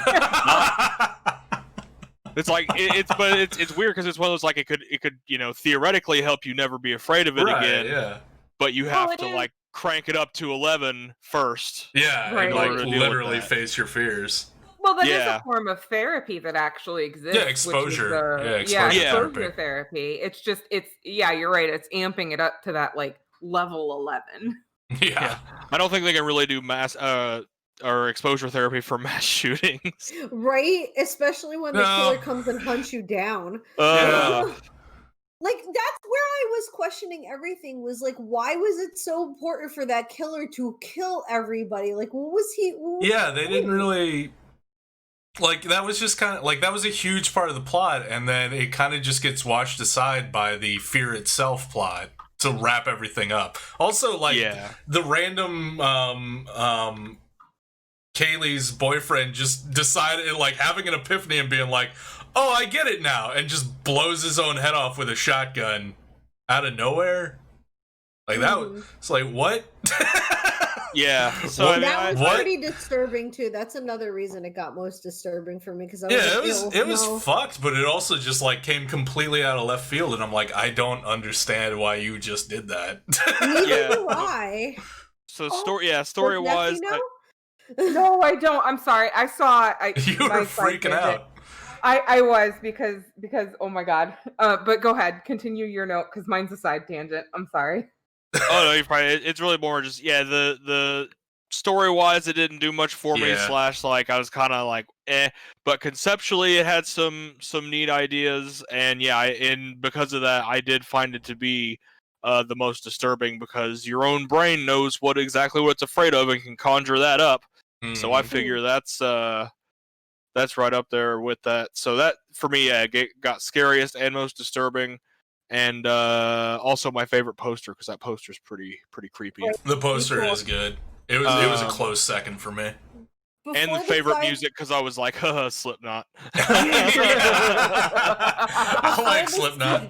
I like the score as well, but then they pull up like the Slipknot at the end, and in the end credits, and I'm like, yo, let's go. And on the tape that he put into his car. That's right. Yeah. They're just like, oh yeah, nice self plug there, Corey.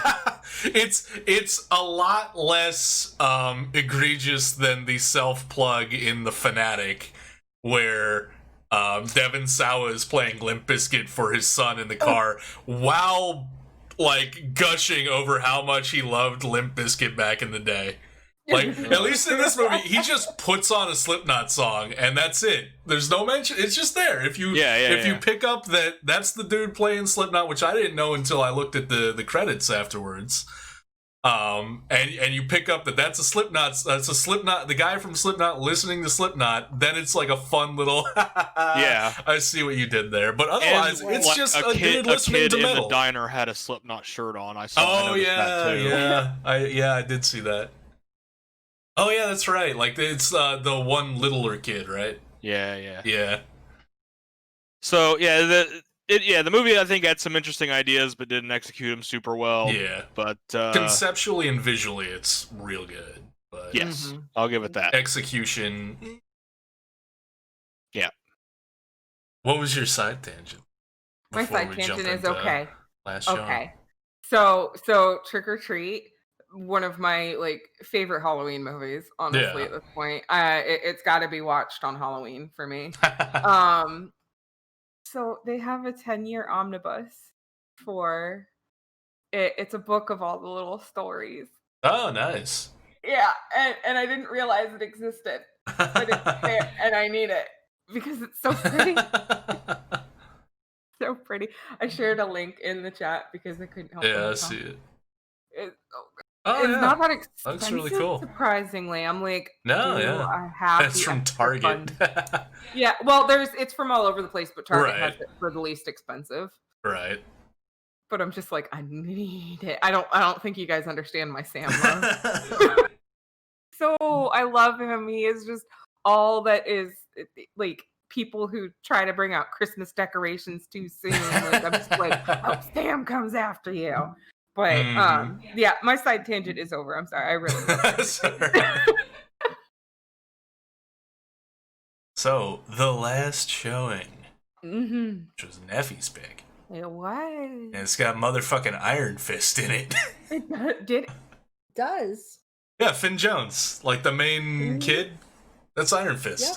Was it really? That is Iron Fist. That. Oh my god, IMDb, come here. Come here, IMDb. Oh. I was like, because I saw the name Finn Jones, I'm like, I've heard that name before. Why do I know that name? And then I started the movie, I'm like, it's fucking Iron Fist. What the fuck? Oh my god. You're... Right, what?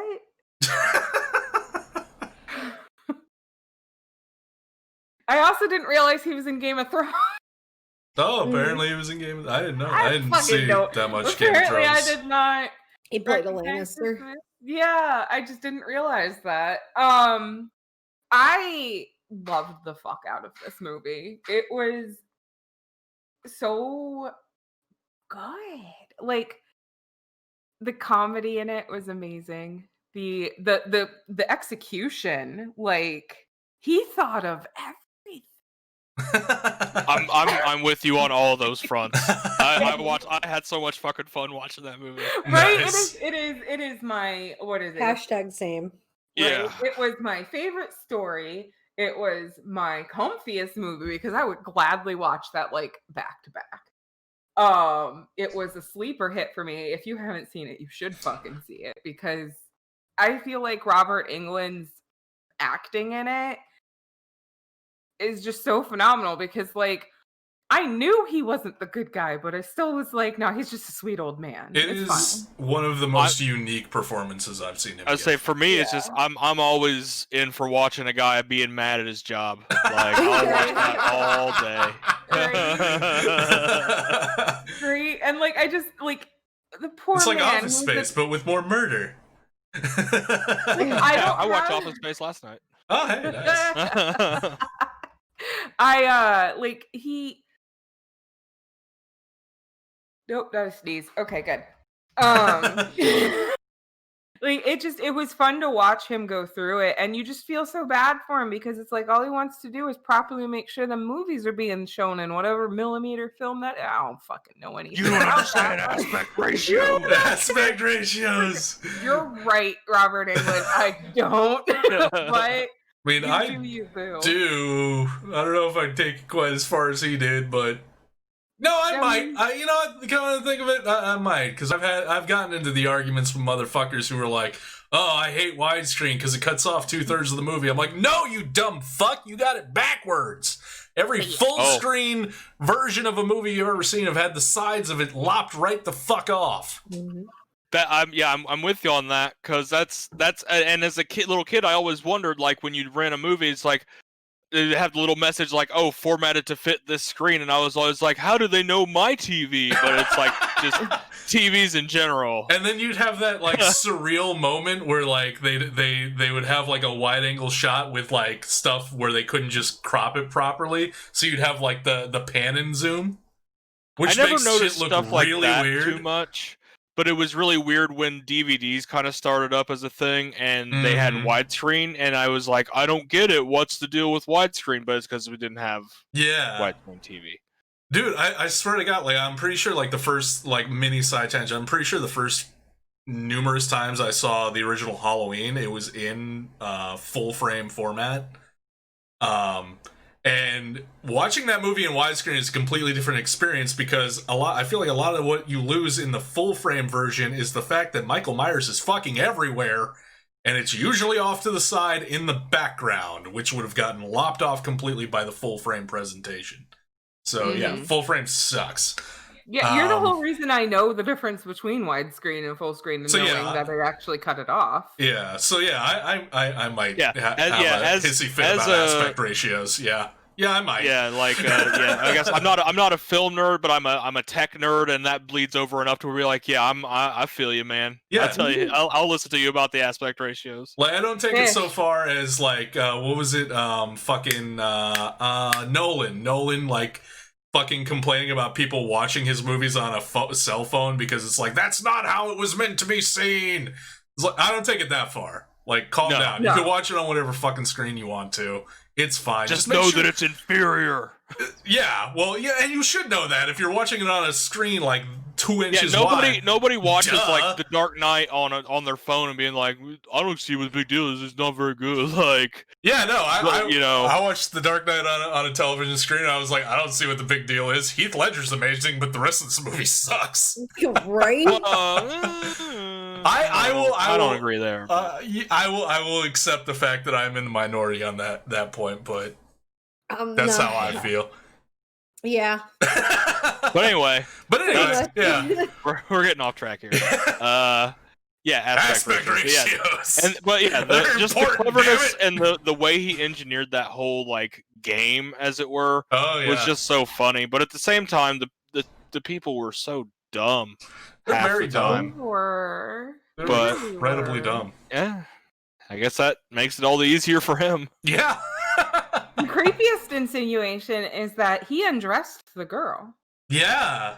Mm-hmm. Oh, yeah. That was kind of fun. He undressed the girl. He staged a date rape. Yeah. Yeah. I was like, that is ridiculously horrible. Like, damn. So if you think about that, wait, what? Is that he doesn't fucking get caught for any of it. Like, she leaves him out until and I was so mad. I was like, why doesn't he get caught? I just had a realization. So in essence, 3/4 of these Robert Englund movies, he was kind of like a creepy, like, pseudo rapist.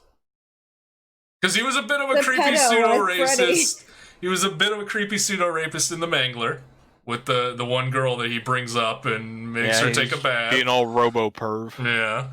And, like, to a lesser extent in this one, but he still, like, yeah, like you said, he totally undressed her and staged a date rape.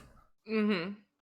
Like, and we didn't see that happen, so we don't know what he did to her when he was doing that. Mm-hmm. Yeah, I'm hoping that like he was just doing it because it was part of his Yeah, plan. given the way he acted the rest of the movie, I Yeah. think it was literally I just feel like for that, the game. Yeah, I feel like it was. But like even so, like the fact that you didn't see that happen, so like Right. you don't know exactly. Yeah. But based on everything else, like yeah, I don't think it was in his character's mindset. Like that wasn't his aim at all. And he was very fixated on his movie and his plan, so he wouldn't have dallied in that way. No. But still, it's kind of, I just realized, like, yeah, 3/4 of these movies, he's kind of a weird, creepy pseudo-rapist.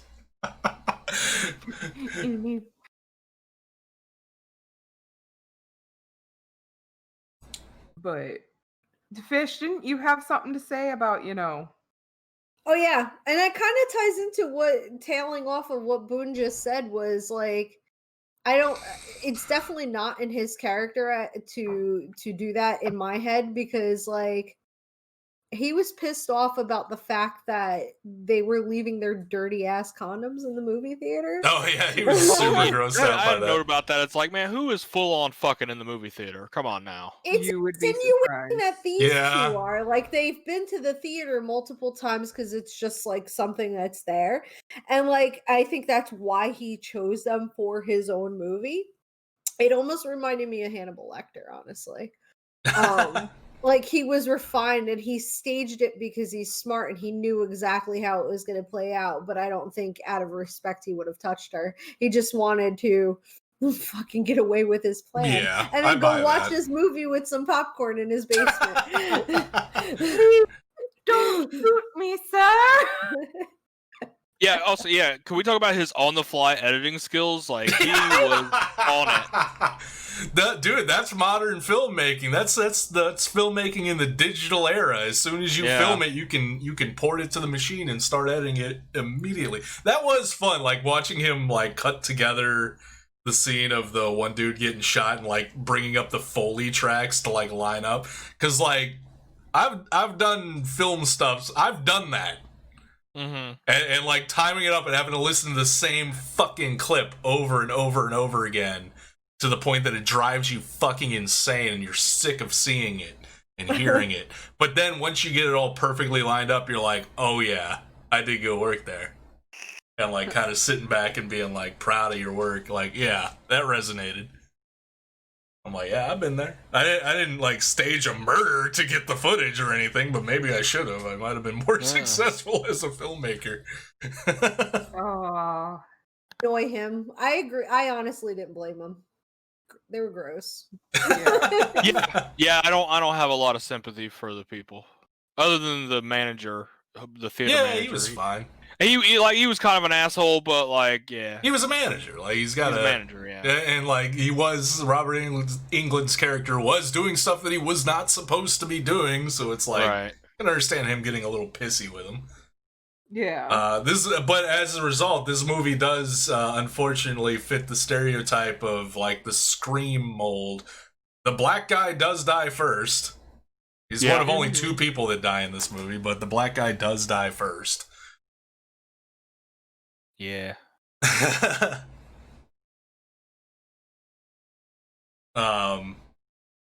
I thought it was hilarious that apparently this giant ass movie theater, like this is like a major movie theater from the looks of it, and yet they're doing midnight screenings of all things, The Hills Have Eyes 2, which is a shit movie.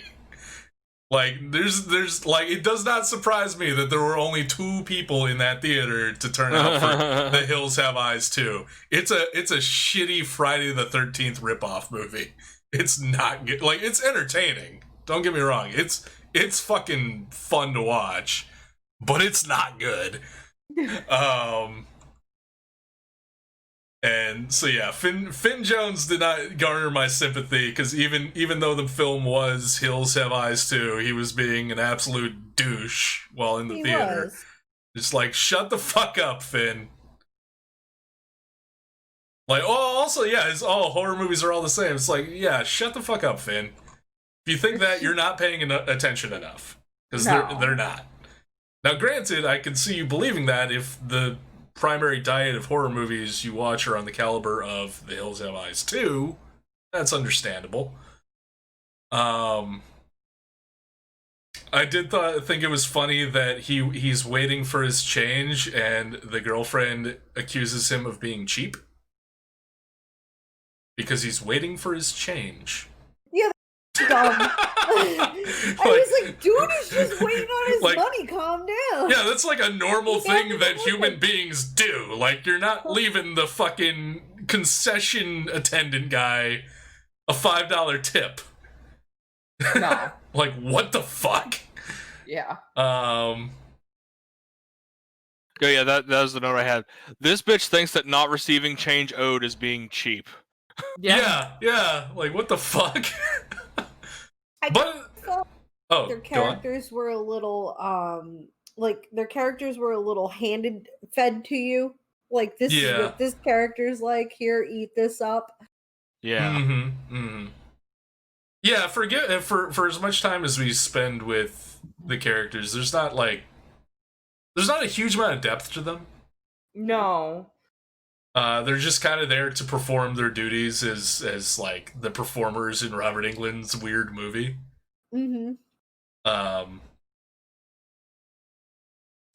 But I did like the fact that of the two of them, the one that was like the kooky like fucking horror nerd who would be excited to show up for a midnight screening of The Hills Have Eyes 2, which I don't think anyone else here has seen that movie, but it's bad. Like, she's excited to go see The Hills Have Eyes 2 at midnight. Like, and she's like this pretty blonde preppy chick. Like, I liked that. I like that dynamic of like the pretty blonde cheerleader type is so into horror movies that she wants to go see a midnight screening of Hills Have Eyes 2. I know. Like, that's against she was type. the Justin Bieber girl. Yeah, like, that's so against like what you would typically see from like that type of character, and what she looks like are completely opposed to one another in stereotypical movie settings. So that was cool. I liked that. Sid was pretty surprised by it too. That's literally what he says to her. I thought you were a Justin Bieber girl. Oh yeah, this movie's from 2014 when Justin Bieber was still a thing. That's not gonna age well. People in 10 years are gonna watch this movie and be like, "Who the fuck is Justin Bieber?" Did you say Justice Beaver? Did you say Justice Bieber? Yeah. What's a Justice Bieber? Oh, I got a book for you, buddy. But yeah, also like, dude, even if the movie you're going to you turned out to see was Hills Have Eyes 2, you have an entire fucking like decently sized movie theater to yourself.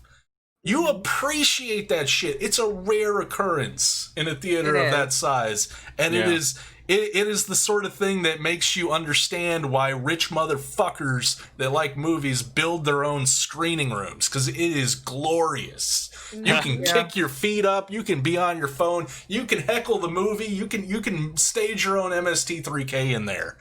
And the worst you'll get is occasionally an attendant might wander in to just confirm that there are people in the theater. Like, they won't care that you're making a racket and noise. They're just walking in to be like, are there people here? And then they're like, oh, okay, there's a couple of assholes sitting up in the cheap seats. Okay, I'm out of here. Like, it's happened to me like twice.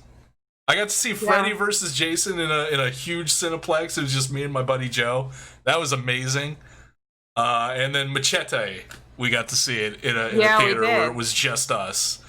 I've never had a place just to like myself / my people, but I've had one that was just me and another, like, I think it was a couple, but we still got the same experience because we were seeing snakes on a plane. Oh, there you go. And that's the kind of movie that you just yell at the screen at. Oh yeah. I love that movie. And I think it was like those people's like second or third time seeing it, and we're like, okay, well, yeah, you won't mind if we just yell at the screen either. Yeah. That's kind of how it was with Freddy vs. Jason, only it was just me and my buddy Joe, but like it was like the second time we'd seen the movie. And just on a random whim, we decided to go see it again because we were in the area of the theater. And it was like the middle of the day on a Sunday. and it was still when it was in like the big screen. And we get in there and we pick our seats and we're like, there's nobody here. All right. And then the movie starts and there's still nobody there. And we're like, all right, cool. I guess it's a fucking party then. But yeah, no, Finn Jones is not appreciating this situation nearly enough. Like, you appreciate that shit. I was very amazed at how many fucking bathroom stalls. Like, for some reason, the number of bathroom stalls in this theater blew my mind. Like, it had a lot of bathroom stalls. Was that just me? Because honestly, like it had like 20 stalls. Yeah, some of them do have that many, at least in the female areas. Okay, that I've been to. Well, that's fair. I don't make a habit of wandering into the women's room. Think about it. I think it was just so normal to my eyes that I didn't. Oh, fair. Okay, so maybe it's just a women's bathroom type of thing. Because I don't think I've ever. If I've been in one, it was like when I was a child and I was like let in there by an adult. But I think that was just like a side piece to like just like how massive. Like, this is a major theater, and one, it's doing midnight screenings of The Hills Have Eyes 2. I keep coming back to it, but like, come on, if you had seen the movie, you would understand why this is blowing my mind that they had this event. But also just like the other films that you can see that they have marquees for or posters for, like, it's exclusively like horror movies. Like, this is a major theater that is apparently doing good business catering exclusively to horror movies, and it's so like unrealistic, but like, my god, I wish that were true. I wish there was like a 20 screen IMAX megaplex that exclusively dealt in horror movie stuff. Like, that's the dream. Did you guys realize that she mentioned when she's talking to Finn about horror movies, she mentions Nightmare on Elm Street?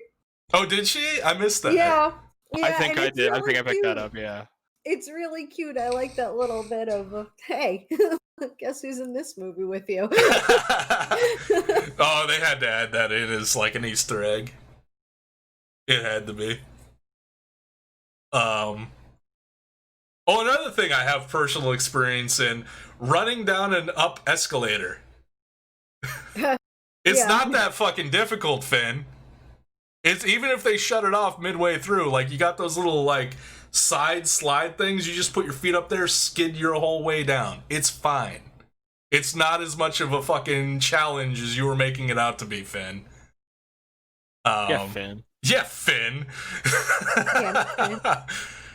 But yeah, no, that the mini side tangent like to understand that. Again, me and my friend Joe went to a basically dead mall that was well on its way out, and we just basically raised hell and chased each other through the mall, including going up the down escalator and down the up escalator.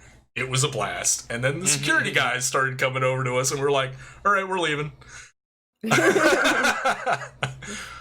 We had our fun. Yeah, no, it was like, we basically played mall tag. Like, we didn't fuck with anybody, but we were not being good citizens. Good word. But yeah, I didn't enjoy this one as much as everyone else did. But I think I honestly feel like if I were to watch it again, I would enjoy it more. Because like, it's one of those ones where like, it didn't land with me. Well, those kind of movies can also be fun to do a second time, because when you know some of the stuff coming up, you can look for it before it happens, and then you're like, oh shit. Yeah, and I think the thing that at first that I was really confused about is like, why is he taping up that walkie-talkie and just setting it there? Like, yeah, and then that pays. Like, once that he set that up, I'm like, oh my god, I know what he's gonna do. Like, that was like, it's kind of like From Beyond. Like, my reaction to From Beyond, where I'm like, I didn't enjoy it as much as I thought I would. But I'm pretty sure that if I were to watch the movie again, I would like it a lot more. It's kind of like that, where like, if I objectively like look at the movie like from a like a third person perspective, I'm like, there's like, it was good. Like, it was a solid story.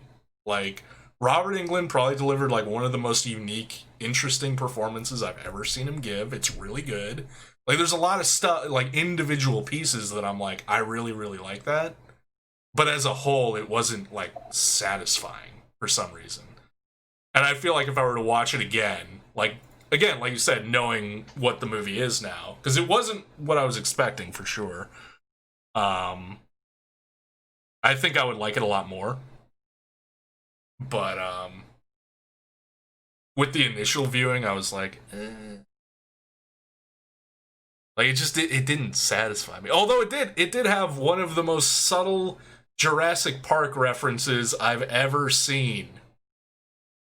At one point, like after Robert Englund cuts the power and then like some noise is happening or something, he says maybe it's the power trying to come back on.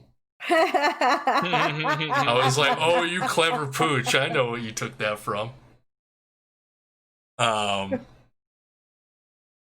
so yeah, like when he announces that they're in the third act now, I'm like, dude, you've got like 10 minutes left. You've been in the third act for a while. But yeah, it's kind of like, it had kind of a 1 hour photo kind of vibe to it. Little Usual Suspects-y. And I loved it. She was just so creepy and so cute at the same time. Like, you really could trust them. And that's what makes them scary. Like, yeah, as much as I was, like, left kind of meh about the movie, like, it makes me really happy how much you guys enjoyed this movie. I enjoyed it so much. And it makes me want to watch it again to, like, give it another chance. Yes. Do it.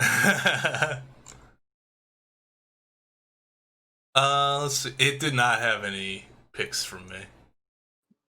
No, it got favorite story, sleeper hit, and most entertaining for me. Okay. Yeah. Same favorite story, comfiest movie, sleeper hit, and most entertaining for me. Sleeper hit and favorite music. It did have pretty good music.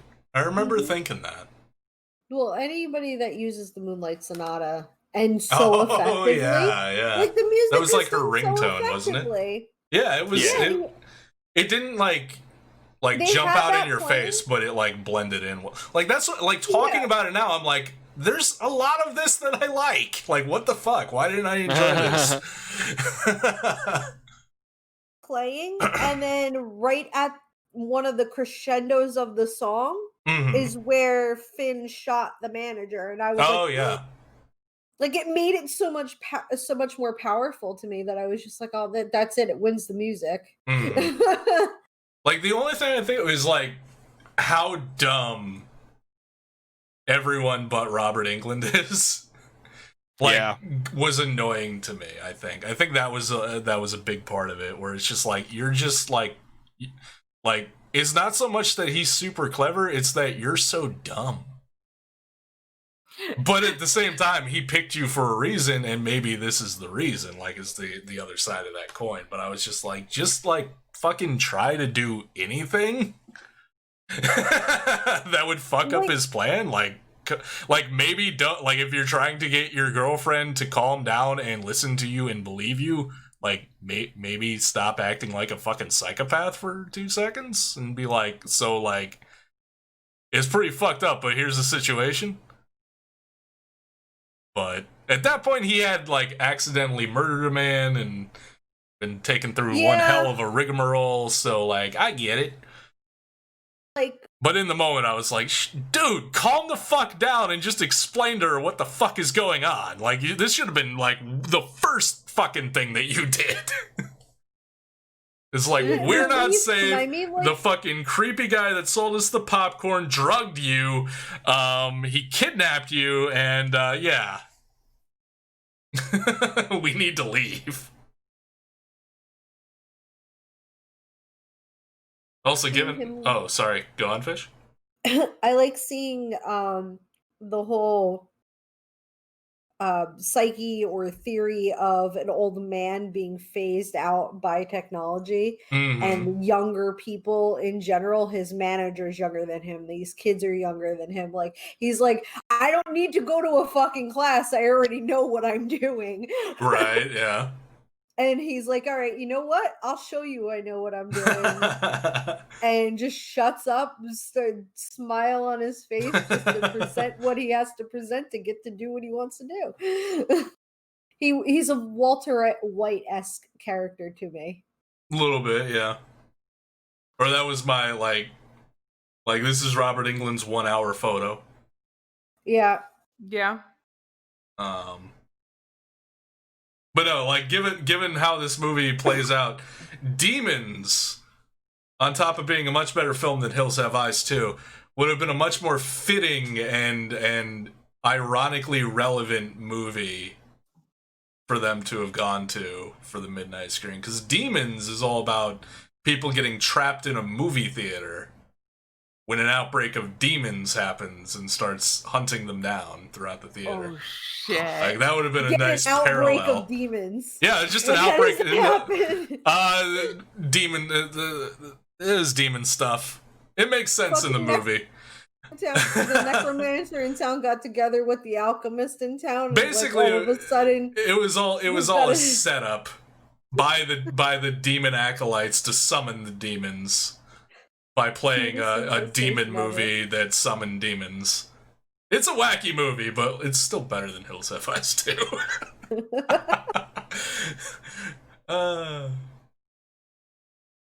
But yeah, is that all we got on showing?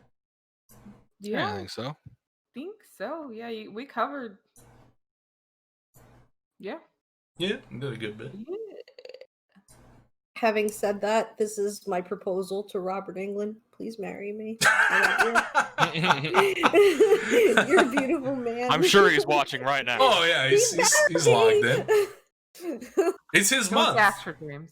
Yeah, he just knows. He can. He knows. Smell it. He's like somebody's doing a vodcast of my works. I gotta tune Somewhere in. in the distance, he's by a cozy fire in a nice, comfy chair, reading a book.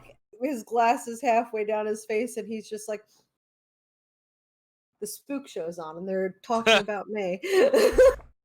I feel it. I mean, if you're in chat right now, Robert, like, by all means, like, reach out and we'll pull you on. I could easily do another hour of just like chatting with Robert Englund. Like, saying, like, everybody else is free to go. But, like, I'll do an hour-long casual conversation with Robert Englund live on the air. All right, so I guess we can get to the rankings. Yes. My rankings, number 1, The Mangler, because I love that fucking movie. Number 2, Fear Clinic. Because despite all the disjointedness, like, I really liked the visual, I really liked the concepts, and it was pretty spooky. Number 3, Eaten Alive, and then number 4, The Last Showing. And then my ranked Robert Englund's number 1, The Mangler, because it's still my favorite character is. Number 2, Fear Clinic, because, again, it was really cool seeing him play a main character that was not a villain. Number 3, The Last Showing. And then number 4, Eaten Alive, because, yeah. Not that it wasn't a good performance, but he was kind of a side piece character, and he was very rapey. Yeah. So ranked movies for me was number 1 being The Last Showing, number 2 being Fear Clinic, 3 The Mangler, and 4 Eaten Alive, because while I loved Eaten Alive, it was not very good. And then for ranked Robert Englund, it was The Last Showing, The Mangler, Fear Clinic, and Eaten Alive. Yes, because Mangler beat out. Like, I just love him in The Mangler, honestly. I started my ranked movies with The Last Showing. I just was so in love with this movie. I was like, it's so cute. The Mangler, Fear Clinic, and then Eaten Alive was at the bottom. I mean, I did like it because it was so bad.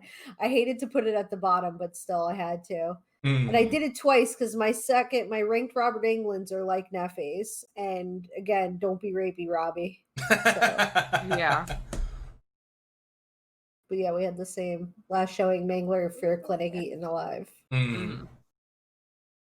And yeah, my ranked movies and ranked Roberts are the same, because a lot of the way my brain works for our categories is like, well, I like it better because it fits that thing better. So That's fair. I have The Last Showing, followed by The Mangler, then Fear Clinic, and then Eaten Alive. I enjoyed pretty much all of them. Really, the one that just really didn't do it for me was Eaten Alive, just because I enjoyed some of the weirdness, but it didn't really overshadow just some of the parts. And I was like, I don't much care for that. And then young Robert Englund looks a little weird. He looks like he's definitely like smooth testicle. Not that. I mean, I'll maintain young Robert Englund. He doesn't look bad. He's still a pretty good looking guy, but like he's definitely one of those dudes that like got better with age. Yeah, as he's aged, he just looks more refined, and like now he looks fucking elegant now. Yeah. In Spookshow chat, I put Jeremy Allen White. Oh yeah, I saw him. Yeah, I can't click to it right now, but a little bit. I can see what you mean. Okay, so points. From the static points, like the base score, Fear Clinic was the winner in that category. I had 21 points with 14 kills, 5 nude scenes, and 1 alcohol scene, and one sex scene. The only movie this month to have a sex scene. It was then tied with both Eaten Alive and The Mangler. They both had 15, although the points were distributed differently. Eaten Alive had 7 kills, 4 nude scenes, 4 alcohol scenes. And The Mangler had 13 kills and 2 alcohols. 2 alcohols. 2 alcohols. Two instances where characters consumed alcohol. Because, again, last showing, something that I forgot. The last showing started with a party scene, which, again, featured many characters holding alcoholic beverages and clearly being inebriated. Of all of them, you only ever see one of them take a drink. Only one of those motherfuckers takes a drink.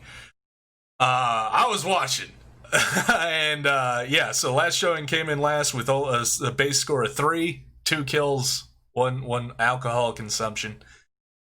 So now we come to the grand totals with all our points added in. In 4th place, Eaten Alive with only 75 points. In 3rd place, Fear Clinic with 112 points.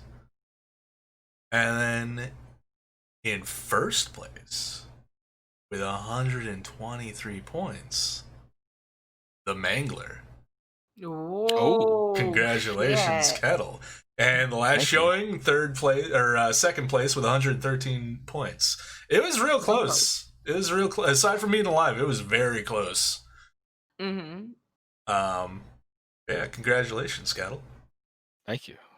Yeah, you had an ace in the hole. You picked one of my favorite horror movies. To be fair, I didn't know that when I picked it. No. I'm sure it probably helped pad the score a little bit. Oh, yeah. I mean, I gave it 45 points alone. Like, I gave it more points than anything else. Yeah. But, yeah. Any random off-the-cuff ideas for what you would like November to be? Well, I wasn't expecting to win.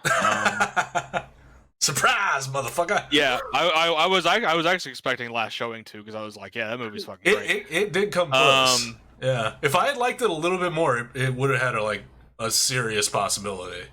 Right. So earlier, actually, I think it was Fish that mentioned 1 hour photo, and I had actually thought about that movie previous to that, and about like basically, I'm looking for an excuse to watch it and be a pick for something. Oh, okay. Now here's a category, and tell me if this makes sense, or maybe we can adjust it to something else. Right. But it's like a character like playing in a horror movie for something, and it's somebody who generally doesn't. Like in that case, Robin Williams, not generally in the horror genre, but does that one in particular, and is really well done. From what I remember, I haven't seen it in a long ass time. But yeah. Is there any way you could think of that as a category, or is that too weird and broad? It's possible, because like there's a lot of like celebrities who've who've gone on to become like A-list celebrities who've gotten their start in horror. Like, granted, 1 Hour Photo wouldn't fit that mold because Robin Williams is well established, but he is an A-list celebrity who's not known for horror doing a horror role. Right. Oh, we could do the not so spoopy become spoopy. Yeah, I get the general gist of that. Yeah. I like the idea, and I think there are enough movies where that would fit. I'm just trying to think how to sum that up into just like a theme title, you know? What would you call that? Yeah, that's a good point. Like I like, no, but spoopy, like non-spoopy. Yeah, like, oh fuck! Spooky become the non-spooky become the spooky. Like absolutely, we can do that. Like, now that you've mentioned, again, you keep coming up with like the clever off the cuff ideas that are just like I would never think of, but are really cool. So yeah, we can definitely do that. I just gotta rack my brain to figure out what to call Normies it. become spoopy. we could call it One of Us. Oh, that's fun. One of us. I don't know. I mean, I like the reference. I just don't know how. Like, it doesn't immediately draw forth like the idea of like what is behind it. I'll work on it. Yeah, we can come up with what to fucking call the category. Like, that's not a problem. We can figure something out for that. I really like that category. Yeah. All right, cool. Yeah, because that like I'm glad it was mentioned earlier, because I was like, fuck, that was something I wanted to like have a pick for, and I'm like, and that one specifically is so good because it's like, holy shit, Robin Williams could do that. Like, yeah. And honestly, like, I've seen 1 Hour Photo once. It was many years ago. So actually, it's kind of been on my list of like stuff I've wanted to give another watch because I don't really remember it. It almost makes me want to put Insomnia up there, but that's not really a horror movie, is it? It's a serial killer movie. It's kind of like if Silence of the Lambs is a horror movie. Okay. Like, then can I choose that? Does it have an actor in it that doesn't normally? Yeah, Robin Williams. Oh. I mean, we had 2 Tobe Hooper movies in not 2 Tobe Hooper months, so like I can't exactly be like, no, we already have Robin Williams. Pick someone else. And like, I knew with the and if you had 2 other horror movies, then that'd be easy because then we could just do Robin Williams month. I don't know if he's done any other horror movies. No, I don't really think he has. Fuck. Okay, I'm gonna have to. I have an idea of what I want to choose. I'm trying to get a way to work Insomnia into. I have an idea. See, look at me making people do research. Normally, like within like 5 minutes, it's like, oh, here's the category, and here's all the movies we're gonna watch next month, and boom, there it is. Like, now I'm making you think about it. Well, listen, the only thing that comes to mind for me is Jim Carrey in the Eternal Sunshine of the Spotless Mind, but that's not horror. It's not horror. No, it's just trippy. Other than the horror of sitting through it. Whoa, that was a good movie. I don't like that movie at all. Really? I like it just simply because it does show Jim Carrey can act. Yeah. Oh, Jim Carrey was in the number 23. I think that was kind of horror. Oh yeah, that was. They did Truman Show before Spotless Mind came out. Like, Truman Show is what showed Truman Show was like 97. He was actually a serious actor. Oh, that's right. Yeah. I forgot. I keep thinking Truman Show's a comedy, and I know it's not. It can be at points. So. Yeah, but it's an unsettling comedy. Okay, well, I have my pick then. Oh. 1980s He Knows You're Alone, featuring Tom Hanks. Whoa. Oh. Yeah. Okay. All Yeah. right. Yeah. I have All a right. pick. Oh, yeah? It's Braxy. She's not been in any horror movies yet. Yeah. She is a horror movie. There's a horror she's movie a bit going of a on horror next movie. door right now. Oh, by the way, I have finally had I'm the not chance surprised. to remember to count Braxy's white chin hairs. She has exactly 6. Because they're all longer than her black hair, and they're like little. She's got a patchy beard, babe. So do we want to do other horror, like quick rundowns of other horror movies we watched this month? I'll have you know, according to Letterboxd, I've watched so many horror movies this month that it expands into a second page. Right. Oh, But I'll go through. I'll go through quick for mine. Well, but other people can go first. Well, I was gonna say I need to go take care of my ear thing. Okay. But I'm not gonna like get off. I'm just gonna like close my thing so that it doesn't fuck with your setup thing there. But I'll kind of be around. But also, you were mentioning maybe playing DBD. We could also just like do discussion through that as well. I'd be down to hang out and stuff. We can do a more in-depth discussion. I kind of just really want to see how fast I can go through like 50 movies and like okay, yeah, that's perfectly them. fine too. Yeah, I'll be around. Like I'm not leaving for the night, but I'm stepping away for a little bit. But I'm still here. Cool. What about you guys? I cannot. I remember watching The Taking of Deborah Logan, and that was we just watched so good. Yeah, we just watched that. But the one that really sticks with me this month has been The City of the Living Dead by Fulci. Oh, that's right. You watched that on your own. I did watch that. I've watched a movie on my own. A Fulci movie. I know, a Fulci movie on my own that you haven't seen. That I haven't seen, yeah. That's impressive. Oh my god, it just further cements that confirmation of he has an eye fetish. He really does. Yeah. He really does. But it was like, I don't want to, because I would like, you know, I know, well, it's Fulci, so I know I don't have to like convince you to watch it. Oh yeah, no. I've known of it and I've wanted to watch it. I just haven't gotten around to seeing it yet. It's an entire trilogy. Yeah, it's like tied into The Beyond, isn't it? Isn't like the sequel to The Beyond or something? I don't know. I didn't do that much research. I think it's in. Yeah, I think the trilogy might be that one, The Beyond, and House by the Cemetery, because it's like his Doors to Hell trilogy. Yeah, it is his Doors to Hell trilogy, but that's what it was called. Yeah, it was. It was gory and weird.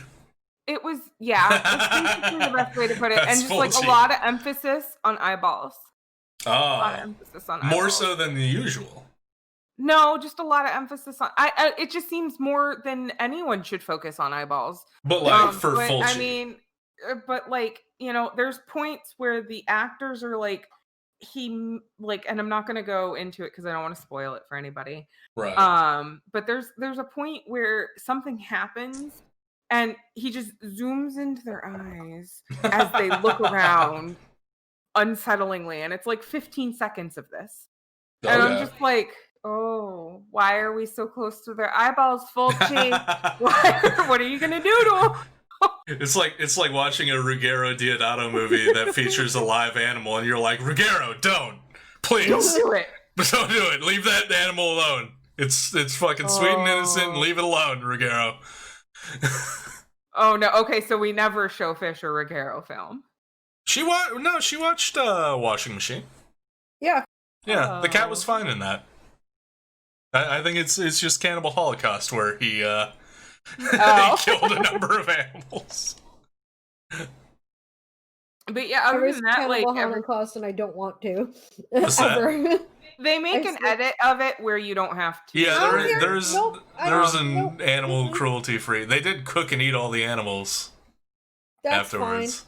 That's cool. I don't want anything to do with the movie. Even an animal kill free one, I'm like, because at that point I'm seeing a cut up movie. I'm not seeing what everybody else liked about it, and if what everybody else liked guarantee you the animal deaths in Cannibal Holocaust are not what everyone liked about the movie. No. It's an unfortunate asterisk on the movie. Is what people like about the movie, and just to get a cut up version of that doesn't seem worth it to me. Honestly, I don't think it would remove that much as far as the impact. Like, I really don't think it would. Because like so much, yeah, I get that too. But like, just thinking about it, it's like, no, the animal stuff is just in there because the producers were like, it's marketable. Yeah, it was a weird time. The thing is, like, it's marketable for some people. Well, it was marketable in that era when they were doing, because it's not the only movie to do that stuff. No, because what was the movie? With the monkey's head, I asked you this. Oh, Faces of Death. Yeah, Faces of Death was. I could never. After that, like, I don't ever want to watch a movie that has any kind of like, it's questionable that there was animal cruelty for real. Yeah.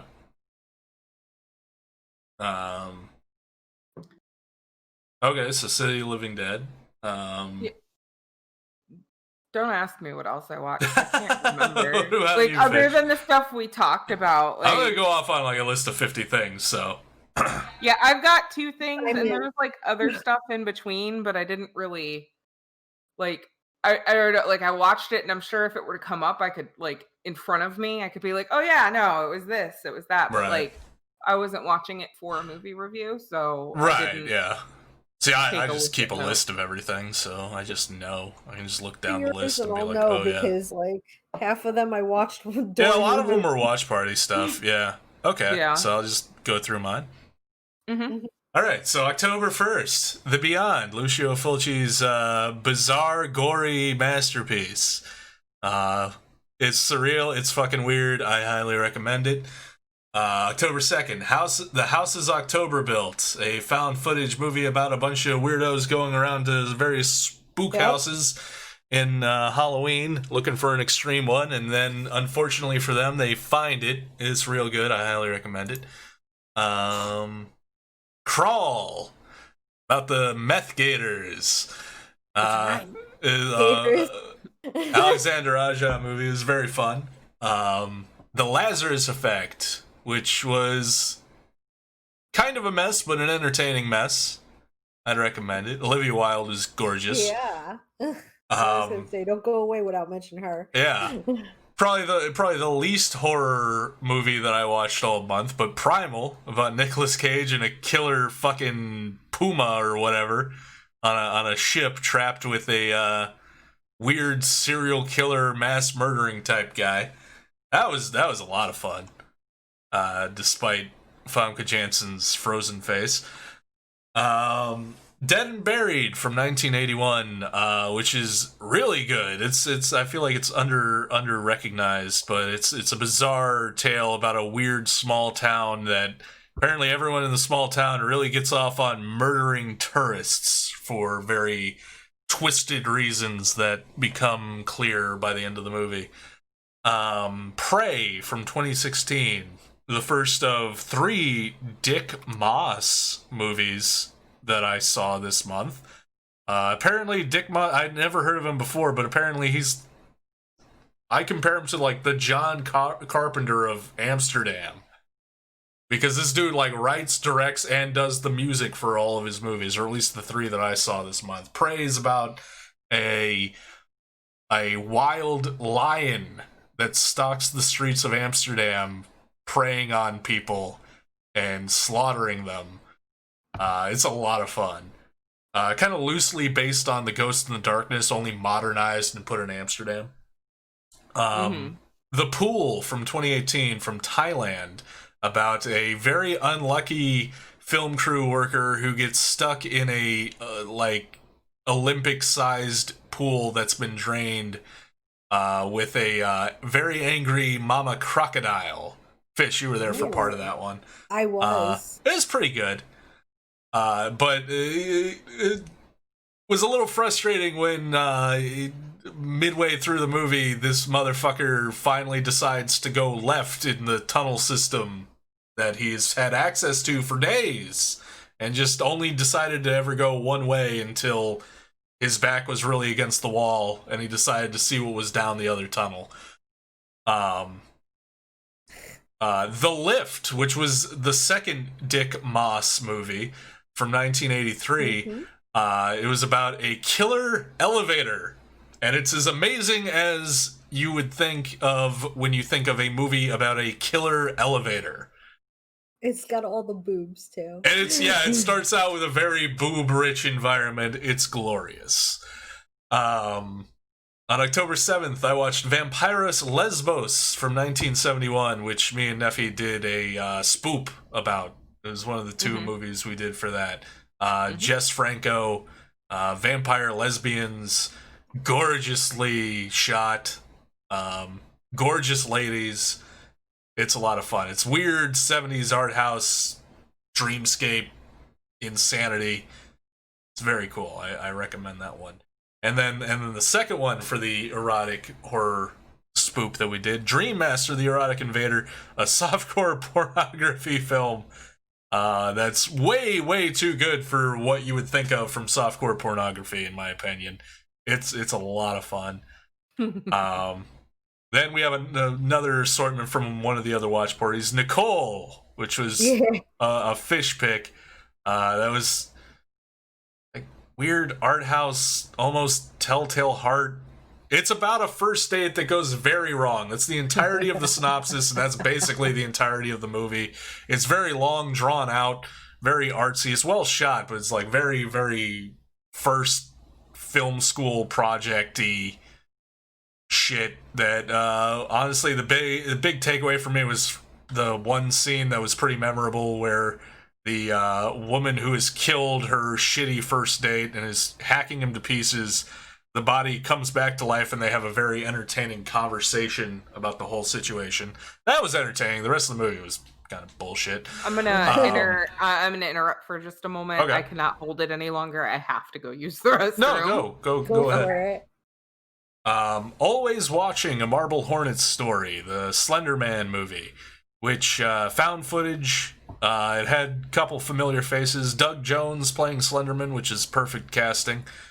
And then Christopher Marquette was in it. I love that dude.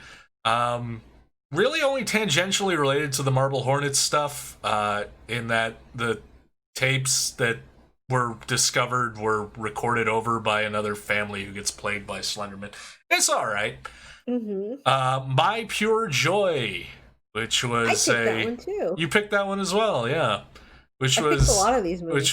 which was 50% stoner ramblings, 50% gratuitous over the top kill scenes, 50% Joker, and 50% horror movie references. And if you're saying, hey, wait a minute, the math on that doesn't check out, that's 200%. Yeah, My Pure Joy is about 200% of a fucking movie. I enjoyed that one way more than I think I should have. But I mean, any movie that gives you an extreme close-up shot of a sex doll getting stabbed in the vagina is okay in my book. That one broke Never's brain. It really did. Like the juxtaposition between like those graphic murder scenes and then like 20-minute segments of just stoners talking nonsensically with no script was it was a movie. From 1993, Ruggero Deodato's The Washing Machine, Ruggero Deodato's version of a Giallo movie about I also picked this one. Yeah, 3 very hardworking sexy sisters bamboozling a police detective. I loved it. It's fucking weird. It makes no goddamn sense, but it looks gorgeous. Kind of like Vampiros Lesbos. Like, it looked really good. It had a certain class of weirdness to it, and there were multiple beautiful women in it who were not shy about stripping down.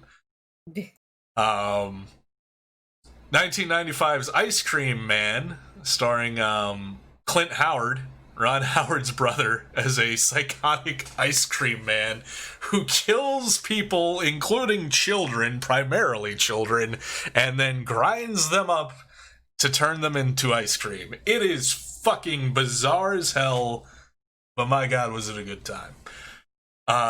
Cleveland Abduction, which was one that you picked. Yeah. Which is a Lifetime movie about a serial kidnapper, serial rapist, scumbag fuck. And because it's a Lifetime movie, there's a made-for-TV movie that probably had more gratuitous and gruesome and just unsettling subject matter than even the fucking Hostel films. But they aired it on the Lifetime channel because Lifetime, that's the true horror. They can get away with whatever the fuck they want to. The scary part is that like everything, the majority based of on the a true part story, actually yeah. happened, and it's from Michelle Knight's book, like literally book to movie. But yeah, they did get away with a lot of Lifetime. Yeah, for a TV film. For putting that on air. Yeah, and, a TV film. And not on HBO.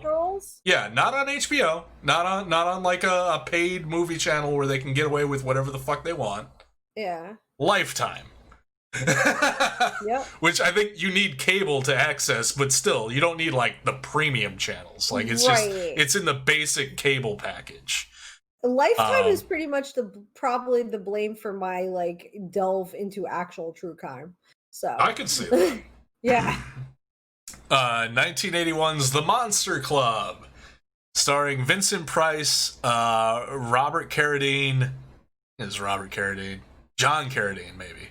The Elder Carradine. Donald Pleasance is an anthology movie that the anthology was interspersed with musical numbers, playing a variety of spooky tunes, as well as a striptease number from a woman who strips down all of her clothing and then strips off all of her skin to be a skeleton. It was delightful. That was also my pick. Oh, yeah. WNUF Halloween Special, which is a found footage, like, 80s throwback type thing that was a lot of fun. Kind of reminiscent of Ghostwatch, but with a lot more 80s basic cable themed local commercials that were very, very entertaining. The Fanatic, starring John Travolta as the cringiest motherfucker that ever cringed. And directed by, by the way, directed by fucking Fred Durst. God, that, like, the more I think about The Fanatic, the more that movie just pisses me the fuck off with how it played out. Like, what the fuck? I really didn't like that movie on retrospect. It was cool seeing Devon Sawa again. He was good. Everything else pissed me off. Wishmaster from 1997, which has basically everyone from every horror movie ever. It's got Candyman, it's got Freddy Krueger, it's got Jason Voorhees, it's got Reggie from the Phantasm films, and it's got the Tall Man narrating it. It's a special effects gore fest extravaganza. Andrew Divoff playing the Djinn is very fun. And then Eaten Alive, the Mangler. The Mortuary Collection, which is a Shudder exclusive, is another anthology film starring Clancy Brown as basically the Tall Man. Like, I am convinced now if they ever do another Phantasm movie and they need someone to stand in for Angus Scrimm because he has sadly passed away, Clancy Brown can handle the Tall Man role because his character in Mortuary Collection is basically the Tall Man, down to the yellow blood and everything. It's a weird, quirky, stylistic bit of anthology horror. It was a lot of fun. It was very, very fun. The Cleansing Hour, which is also a Shudder exclusive, I believe. Probably one of my favorite possession exorcism movies that I have ever seen. Yeah, it's good. You watched it? I've seen The Cleansing Hour. It, like, just came out, and it's, like, exclusively on Shudder.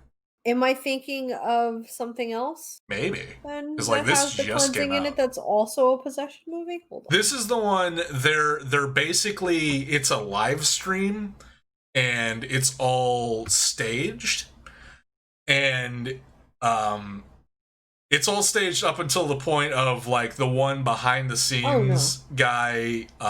They have a problem. The actor they were planning on performing the exorcism on is a no-show because, unbeknownst to them, they were set up and presumably murdered by demons who were setting all this shit up. So they his fiance has to stand in as the actress in the exorcism role for the live stream. And then it turns out she's legitimately fucking possessed. And suddenly these fakers have to figure out what the fuck to do. I think it was The Cleansing that I watched. Maybe, yeah. I was gonna say, like, this is like, I'm pretty sure this is only on Shudder and it just came out. Like, it's 2019, but it like just came out. Gotcha, yeah. But it's very good. It's probably like one of the most entertaining, coolest like demon, like possessed demon roles that I've seen. I can't remember the chick's name, but like she is amazing in that movie. And it's also got the very sickly pale-faced kid from Haunting in Connecticut and the Nightmare on Elm Street remake. The kid who just looked like he's 2 days away from just keeling over dead at all times. It's got him in it, which I haven't seen him in a while, so it's nice to see him again because I really like him. The 2019 remake of Child's Play, which was overly attached doll, but it had some cool kill scenes. Texas Chainsaw Massacre 2, a classic. The Lie, which is not a classic. It was just annoying and frustrating because those people were dumb. And I called the twist 5 minutes into the movie. You did? I apologize for The Lie. No, I mean, I'm glad I saw it. Even though I hated the movie. I still... Like, you know how you get secondhand embarrassment every time, like, you think about something you picked or did? Like, that was me on that one. Like, I'm glad I watched it, but damn, that was an awful pick. I mean, you didn't know. None of us knew. We took a chance. That's what happens when you take a chance in a blind view. Go fast, take chances. Yep. The original House on Haunted Hill, which is incredible. The third Dick Moss movie that I saw this month, Amsterdamned.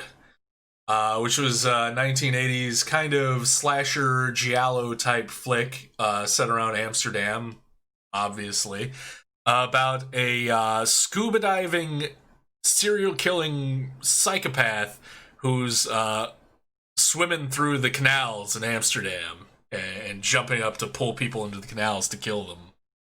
It was a lot of fun. The original Texas Chainsaw Massacre, which I kind of mostly just had on in the background, but like, yeah. I've seen the original Texas Chainsaw Massacre probably way more in like the last year than I ever had previously. And it's just like, the more I just... Because it was on both Amsterdam and Texas Chainsaw and the next one. It was just on like the Shudder channel, like the live channel. Right. So, like, Amsterdam, I caught it just as it was starting. I was like, okay, cool. Like, I was interested in checking this out. And then it followed up with Texas Chainsaw Massacre. I'm like, yeah, that's fine. That can just be on.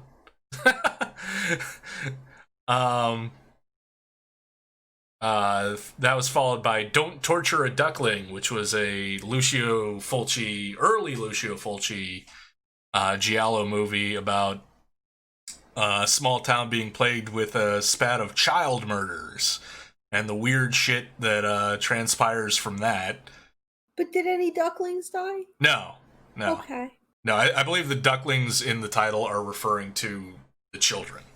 Oh, well, as long as no actual ducklings were killed. No, I don't remember seeing any actual animals being harmed at all. But it did have one of the most surreal, very Italian, very 70s scenes of all time where a young boy, like, his parents are renting a room to some young woman, and he's tasked with, like, bringing up breakfast to her or something, like juice or something, and he goes up into the room, and she's just, like, fully nude in a chair, just lounging there.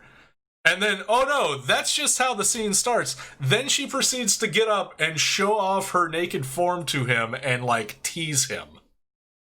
And ask if he wants to go to bed with her. And he's like, yeah, sure. And she's like, yeah, I bet you would. Like, it was the weirdest, most Italian 70s thing ever, because it's like, what the fuck? That kid is, like, 10. And the way it was, to be fair, the way it was shot, I believe that the woman was shot independently from the kid, because it was like a cutaway. Oh yeah, like they showed him and then they showed her. I would hope so, but just seeing that content. But just like, yeah, in context, it's like, what the fuck is going on? Ew. After that, The Mask of the Red Death from 1964, Vincent Price, Roger Corman, Edgar Allan Poe. I went through, yeah, it was very good. Like, they actually had, like, a bunch of the Vincent Price, Roger Corman, Edgar Allan Poe flicks that I just binged through. So yeah, I watched Mask of the Red Death. I rewatched House of Usher, which is probably my favorite of that series. And then The Tomb of Ligeia, which was also very cool. Also, Vincent Price wears some of the coolest sunglasses in that movie that I've ever seen. I kind of want them. And then followed it up with another Vincent Price flick, Theater of Blood from 1973, where he plays a irate Shakespearean actor who fakes his he more or less fakes his death and then proceeds to kill his way through all of the critics who ever wrote a nasty thing about him.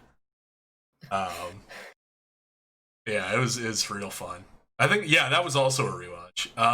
Another watch party, Bats from 1999, which I wound up having a lot more respect for than I did the initial time I watched it. That movie was made in such a short... It's like one of the fastest produced films ever. And it's even more remarkable considering that it's a heavy effects movie. And the effects actually aren't as bad as I remember them being. It's basically just like a generic, like, monster, like, mad science monster, like, kind of 50s throwback movie. But it's very entertaining. And then we followed that up with My Bloody Valentine, the original, which, again, doing it on the watch party, I got a lot more appreciation for it. And then we followed that up with Baby Frankenstein. Which... Cutest little Frankenstein monster. He was. And then the movie also gave us the dynamic duo of totally not Mario and Luigi, which culminated in one of the most hilarious pinnacles of comedy that I've ever witnessed in my life, and needs to be seen to be believed. 30 Days of Night, which I'd only seen once before, didn't remember particularly liking. I still don't particularly like it, even though apparently I'm at fault for this, for not picking up on every single whispered nuance of every single line explaining all the issues that I had with the movie. I still think it sucks. Oh, what a great note to come back on. Fright Night, which was a first watch for me. That was a very fun, campy 80s vampire movie that had Darcy from fucking Married with Children in it. And fucking Chris Sarandon, who now I will forever look at and just think, yeah, that's Mark Ruffalo. You're welcome. Yep, he looks totally like Mark Ruffalo. Interestingly enough, I'm about to get to it, but I also watched a movie that has Mark Ruffalo in it. Then I watched Fear Clinic last showing, finished off those ones. Then, yeah, we watched Taking of Deborah Logan, which is also probably one of my favorite possession films. It's very, very good. If you haven't seen it, I highly recommend it. Describe a little bit of it to me. It's a found footage film about a group of film students. Well, I don't even think they're film students, but they're making. Film students. They are film students. Yeah, she's working on it for her PhD. Okay, but they're making a documentary film about an elderly woman who has dementia. Only it turns out that the dementia isn't so much dementia as it is demonic possession. I've seen it, and it's I can't real remember. Good. I really need to start using my letterbox more. Oh yeah, it's very helpful.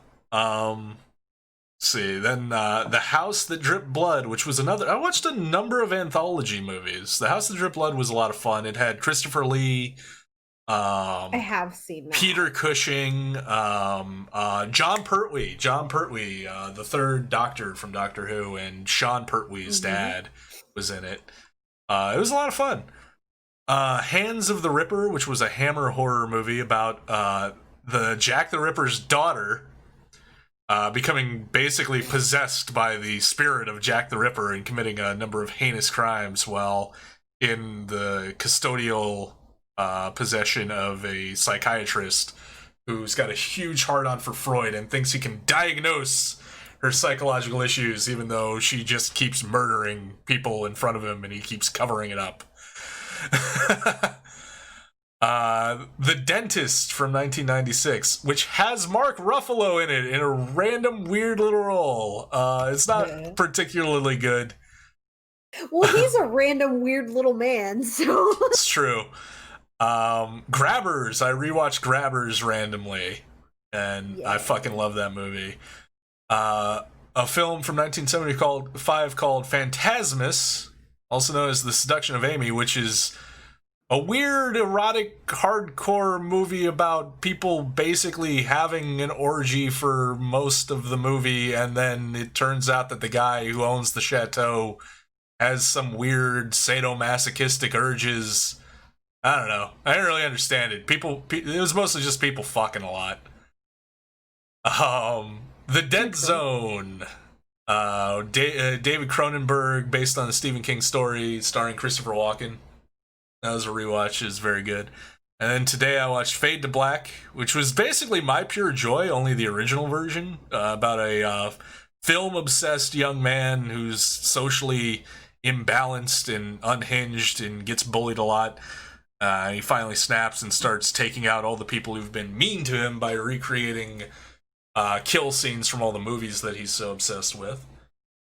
And then earlier, just before we started this, I watched The Evil from 1978, which is a little like the Haunting and a little like Evil Dead, about a group of people who are going to a big spooky old mansion to fix it up to turn it into a drug rehabilitation clinic, only to find out that in the basement there's a passageway that has been sealed up, and when it's opened, literally the devil comes out and starts fucking with them and killing them off systematically.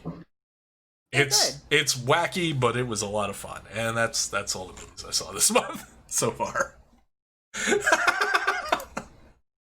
Right on. Heck yeah. Hey, Frog. How you doing?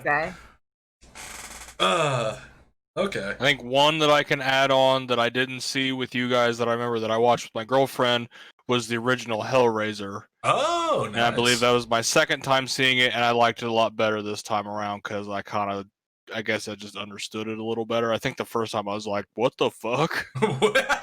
That's a fair takeaway.